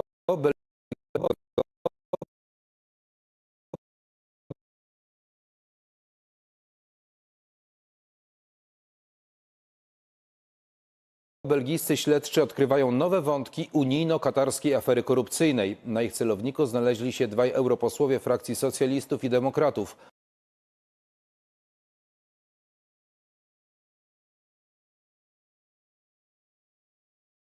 Którzy mogli czerpać korzyści z lobbowania na rzecz Kataru. Bruksela często upomina innych w sprawie praworządności, ale ewidentnie nie radzi sobie z aferami we własnych kręgach. Marcin Szewczak. Unijno-katarska afera korupcyjna zatacza coraz szersze kręgi. Na poziomie belgijskiego wymiaru sprawiedliwości szefowa Parlamentu Europejskiego wszczęła pilną procedurę odebrania immunitetów dwóm europosłom. Zapowiada, że tym razem nie będzie zamykania sprawy pod dywan. Będziemy dbać o to, by nie było bezkarności, korupcji nie popłaca i zrobimy wszystko, by z nią walczyć. Według belgijskiego dziennika Le Soir chodzi o eurodeputanych socjalistów i demokratów Włocha Andrea Cozzolino i Belga Marca Tarabella, którego dom już przeszukali śledczy. Ten system, który stworzyły instytucje unijne przez lata, sprzyjał tego typu zachowaniom, sprzyjał braku transparentności, sprzyjał korupcji politycznej, sprzyjał różnym działaniom lobbingowym. Afera wyszła w po aresztowaniu wiceszefowej Parlamentu Europejskiego Ewy Kaili, która lobbowała na rzecz Kataru. W jej domu funkcjonariusze znaleźli 600 000 euro w gotówce. Myśmy już wiedzieli od samego początku, kiedy był areszt dla pani poseł socjalistki z Grecji, że strach obleciał praktycznie wielu europosłów i wiele grup politycznych. Dlatego, że najpierw była próba przemilczenia tego. Politycy chętnie napominają innych w sprawie praworządności, ale w samej Brukseli są poważne problemy z przestrzeganiem prawa. Ostatnie lata to m.in. afera korupcyjna z udziałem byłego unijnego komisarza do spraw sprawiedliwości Didiera Reyndersa, czy opisywany przez francuskie media mechanizm handlu wpływami w unijnych instytucjach. Widzieliśmy afery związane przecież z audytorami z Europejskiego Trybunału Obrachunkowego, czy też z sędziami TSUE, którzy przyjmowali zaproszenia na różne sponsorowane obiady. Widzieliśmy aferę związaną z Uberem i komisarzami europejskimi. Większość unijnych afer nie zostało wyjaśnionych. Marcin Szewczak, Wiadomości. Trzykrotny mistrz świata, zdobywca niemal 1300 goli, legenda za życia, genialny piłkarz Pele spoczął na cmentarzu rodzinnym Santos. Żegnamy do setki osób.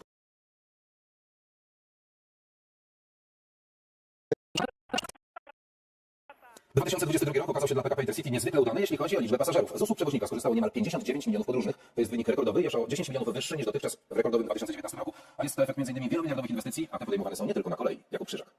O trasie z Nowego Targu do Zakopanego kierowcy mówią dużo, ale nie są to pochlebne opinie. Cały dzień. Tak już powrotem cały dzień stracony. Na pół godziny załatwienie. Jeżeli nie będzie dwóch pasów do Zakopanego, korki będą zawsze. Prace przygotowawcze związane z modernizacją odcinka między Szoferami a Zakopanem już trwają. Właśnie zatwierdzono program inwestycyjny na ostatni odcinek z Nowego Targu do Szafla. Chcemy to zrealizować w ramach programu rozwoju systemu transportowego na obszarze Podhala, programu, który obliguje nas, aby do 2030 roku decyzją Rady Ministrów zrealizować właśnie to przedsięwzięcie. To przedsięwzięcie to nie tylko przebudowa drogi krajowej, to także podniesienie standardu do drogi ekspresowej krajowej 7 od węzła Chabówka aż do przejścia granicznego w Kyźle. Jest bardzo ważnym zadaniem, które zostanie w końcu zrealizowane i da nowe perspektywy rozwoju. Perspektywę rozwoju widać też na kolei. To nowe lub modernizowane trasy, ale i wyższy standard podróżowania. W całym 2022 roku PKP Intercity przywiozło niemal 59 milionów pasażerów. To o 20% więcej niż w dotychczasowym roku 2019. Największą popularnością cieszyły się oczywiście trasy wakacyjne i feryjne na dworze czy w górę. Zainwestowaliśmy miliardy złotych w modernizację bądź zakup nowych wagonów, elektrycznych zespołów trakcyjnych, lokomotyw, dzięki czemu naszych pociągów jest więcej, obsługujemy większą liczbę miejscowości. Do 2030 roku PKP Intercity planuje dwukrotnie zwiększyć liczbę pociągów. Normą mają się stać podróże z prędkością od 160 do 250 km na godzinę. Jakub Krzyżak, Wiadomości.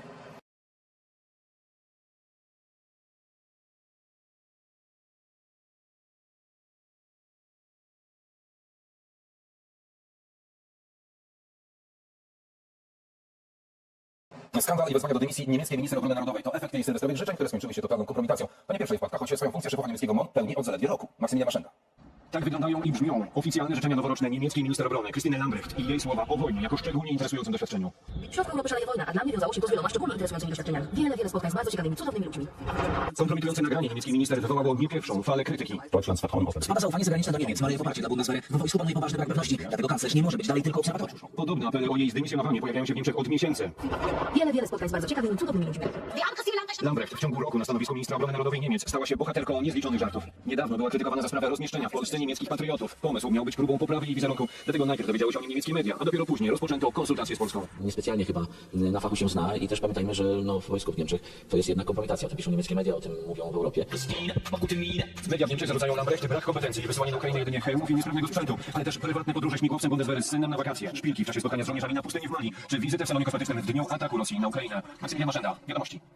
Sekretarz Generalny Prawa i Sprawiedliwości złożył wnioski do Ministerstwa Rozwoju i Technologii oraz Państwowej Komisji Wyborczej o udostępnienie informacji dotyczących finansów Szymona Hołowni i jego partii. A chodzi o niejasne źródło finansowania ugrupowania Polska 2050. O szczegółach Konrad Warzocha. Znów głośno o Szymonie Hołowni i jego partii, ale nie za sprawą politycznych propozycji. Niedawno Państwowa Komisja Wyborcza odrzuciła sprawozdanie Polski.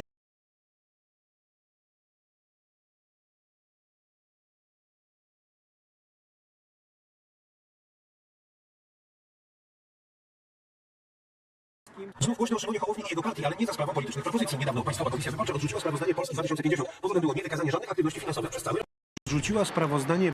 Niedawno Państwowa Komisja Wyborcza odrzuciła Państwowa Komisja Wyborcza odrzuciła sprawozdanie Polski 2050.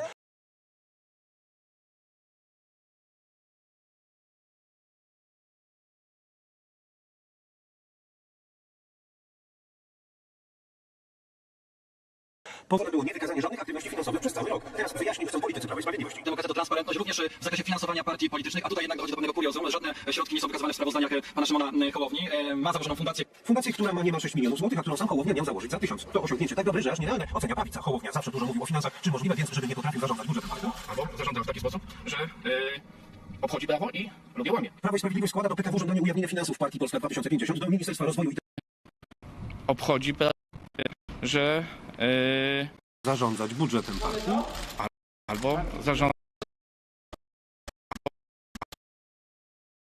albo zarządza w taki sposób, że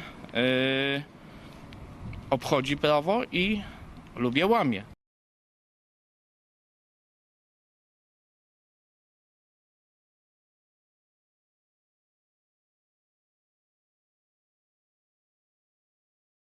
Prawo i Sprawiedliwość składa do PKW żądanie ujawnienia finansów partii Polska 2050 do Ministerstwa Rozwoju i Technologii. Politycy wnioskują o wyjaśnienie wątpliwości związanych z pieniędzmi Fundacji Odnowa, powiązanej z partią Hołowni. To pieniądze ze zbiórek, mówi Hołownia. To są obywatelskie pieniądze. My jesteśmy nowatorami w tym sensie, że nie mamy wielkich instytucjonalnych sponsorów, że my nie dostajemy żadnych grantów, że my nie dostajemy niczego, co wykracza poza obywatelskie finansowanie. Tym trudniejsze do sprawdzenia. Może pochodzić ze zbiórek, z darowizn, ale też pod tym mogą się kryć pieniądze mafii, zagranicznych służb, no albo lobbystów, którzy chcą coś przez niego załatwiać. Najmniejsze wątpliwości co do uczciwości mogą Hołownię i jego partię kosztować kapitał, ale polityczny. Tym bardziej, że wielkich osiągnięć w sondażach nie widać. Konrad Warzocha, Wiadomości.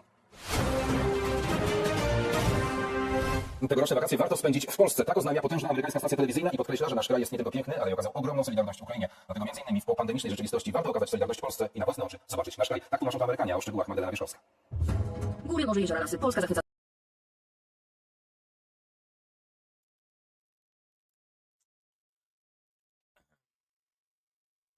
Aż wstyd nosić to nazwisko, kurde.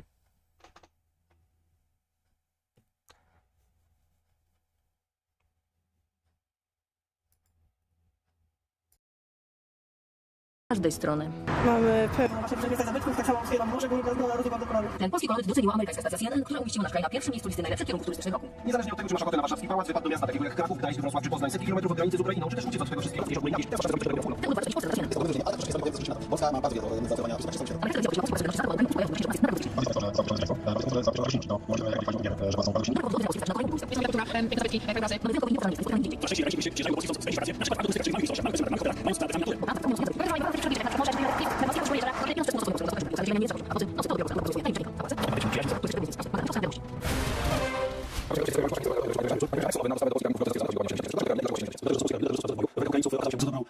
Dlatego, że takie są potrzeby Wojska Polskiego. Otóż tworzymy armię 300-tysięczną. GROT jest i będzie podstawowym karabinem, a jeszcze dodatkowo musimy pamiętać o rezerwistach. Musimy też pamiętać o tym, żeby Wojsko Polskie mogło wyposażyć wszystkich ochotników. Oczywiście liczymy, że nie dojdzie do takiej sytuacji, ale w Kijowie, przypomnę, kiedy Rosja napadła na Ukrainę, ludziom rozdana została broń, ochotnikom, którzy chcieli bronić swojej ojczyzny. Więc dlatego 70 000, ale to tylko pierwszy etap.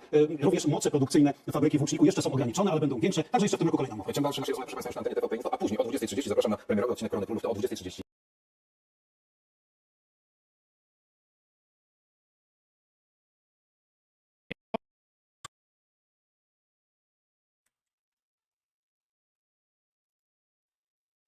And so now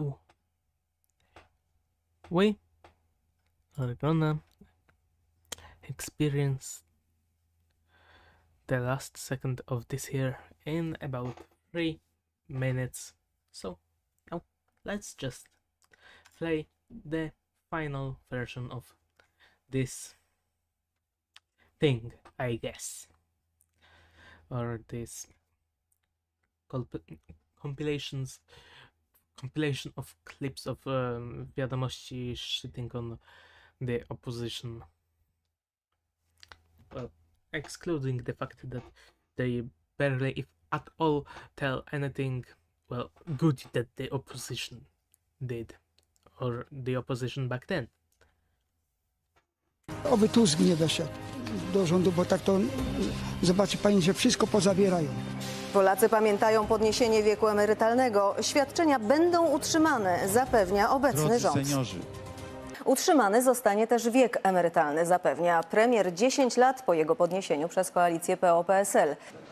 Minęło 10 lat od momentu, gdy rząd Donalda Tuska podniósł wiek emerytalny do 67 lat dla kobiet, jak i mężczyzn. To było niedobre. Ale Donald Tusk nie przejmował się tymi głosami. Tusk jednocześnie złamał obietnicę wyborczą. Oni dzisiaj milczą. Podobny wniosek wyciąga wielu Polaków, którzy pamiętają lata rządów Tuska. Oby Tusk nie weszedł do rządu, bo tak to zobaczy pani, że wszystko pozabierają. Cofnięcie podwyżek wieku emerytalnego dokonanych przez rząd Tuska w kampanii wyborczej w 2015 roku obiecało Prawo i Sprawiedliwość.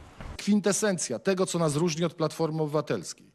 Wiarygodność. Tusk zmusił Polaków do dłuższej pracy. Ci, którym za rządów Tuska udało się dożyć emerytury, wspominają groszowe waloryzacje. Minimalna emerytura na rękę w ciągu całych rządów PO-PSL wzrosła o 250 zł. Przeciwne powrotowi reformy Tuska są blisko 2/3 badanych przed 30 rokiem życia. Fakt, że nie udało się wywołać w Polsce kryzysu węglowego, to też problem wizerunkowy dla opozycji. Rząd tłumaczył, że to polityczna gra opozycji. Ratunkiem dla opozycji miał być kryzys paliwowy.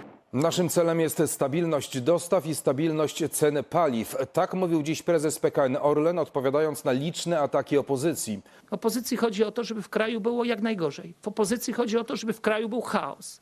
W opozycji chodzi o to, żebyśmy pewnie te ceny na stacji podnieśli.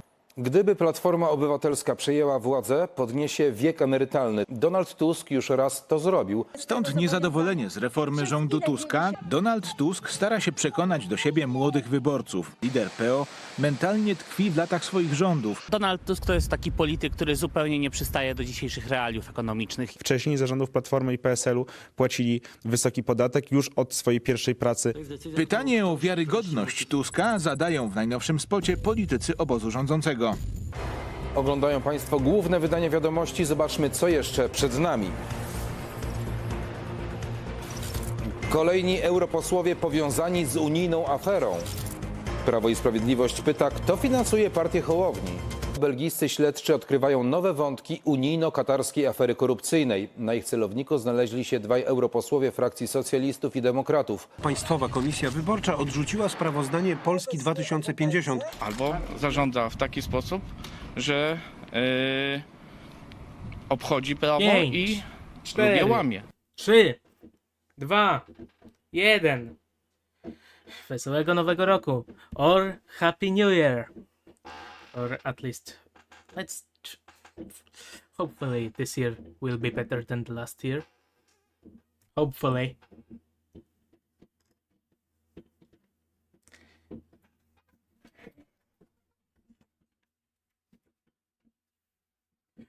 Jakiś pożar jest. O fuck, nie wyłączyłem mikrofonu.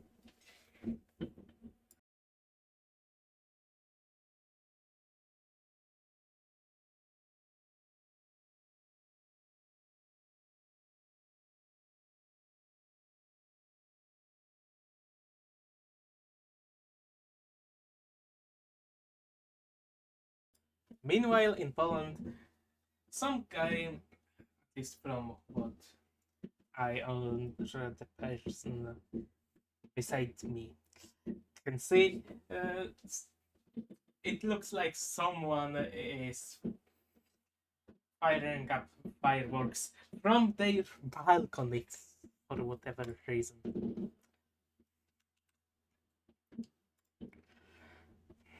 Yeah. So, anyway, Happy New Year, and before I close this stream,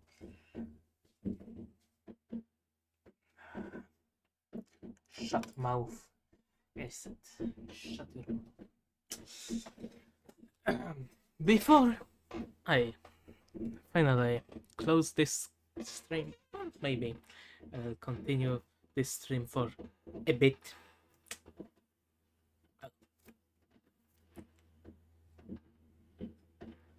I think it's good to lay out some plans for this year.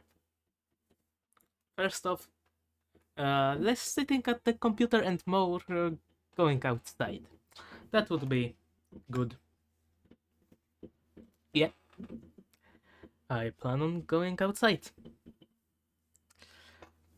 because I'm too fat and it's actually affecting my health.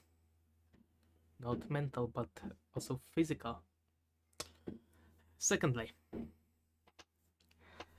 as you may have already noticed, during this stream, during the previous year, I've upgraded my computer quite a bit. That means that in theory, creation of 4K content may actually be finally possible. Although probably I won't create more. Wait a second.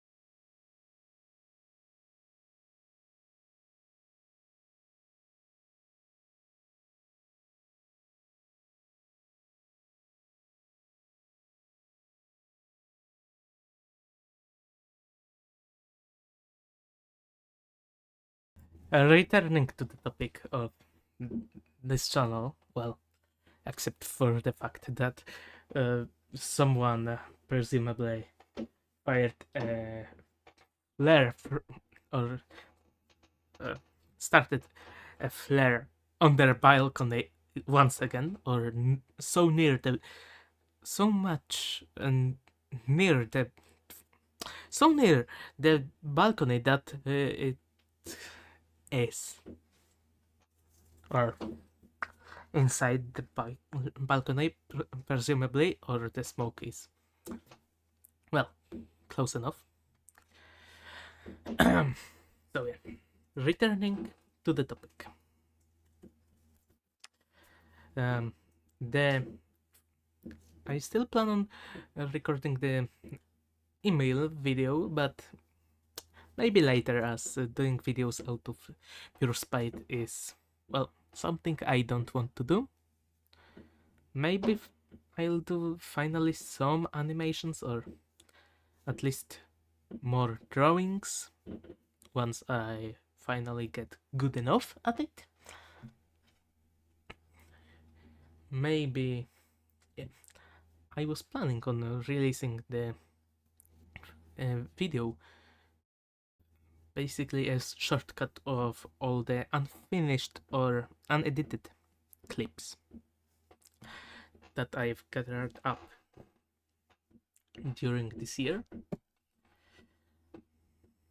Well, except one topic, but not. Yeah, except gaming, as I hate it. Not really, but yeah, my recording abilities for games, well, they are quite bad, and it doesn't help that I barely play any games at all. So yeah. So TLDR, Happy New Year, new content, or a recap of content coming soon. And probably I won't be doing any more on the topic of Polish politics, as it has burned me out quite a lot. I have a few YTPs just waiting to be finished. Admittedly, they are in Polish, so they aren't great. But yeah, I plan on doing a lot more this year. But time will only tell if that will be, if that is meant to be, or whatever. However, anyway, bye.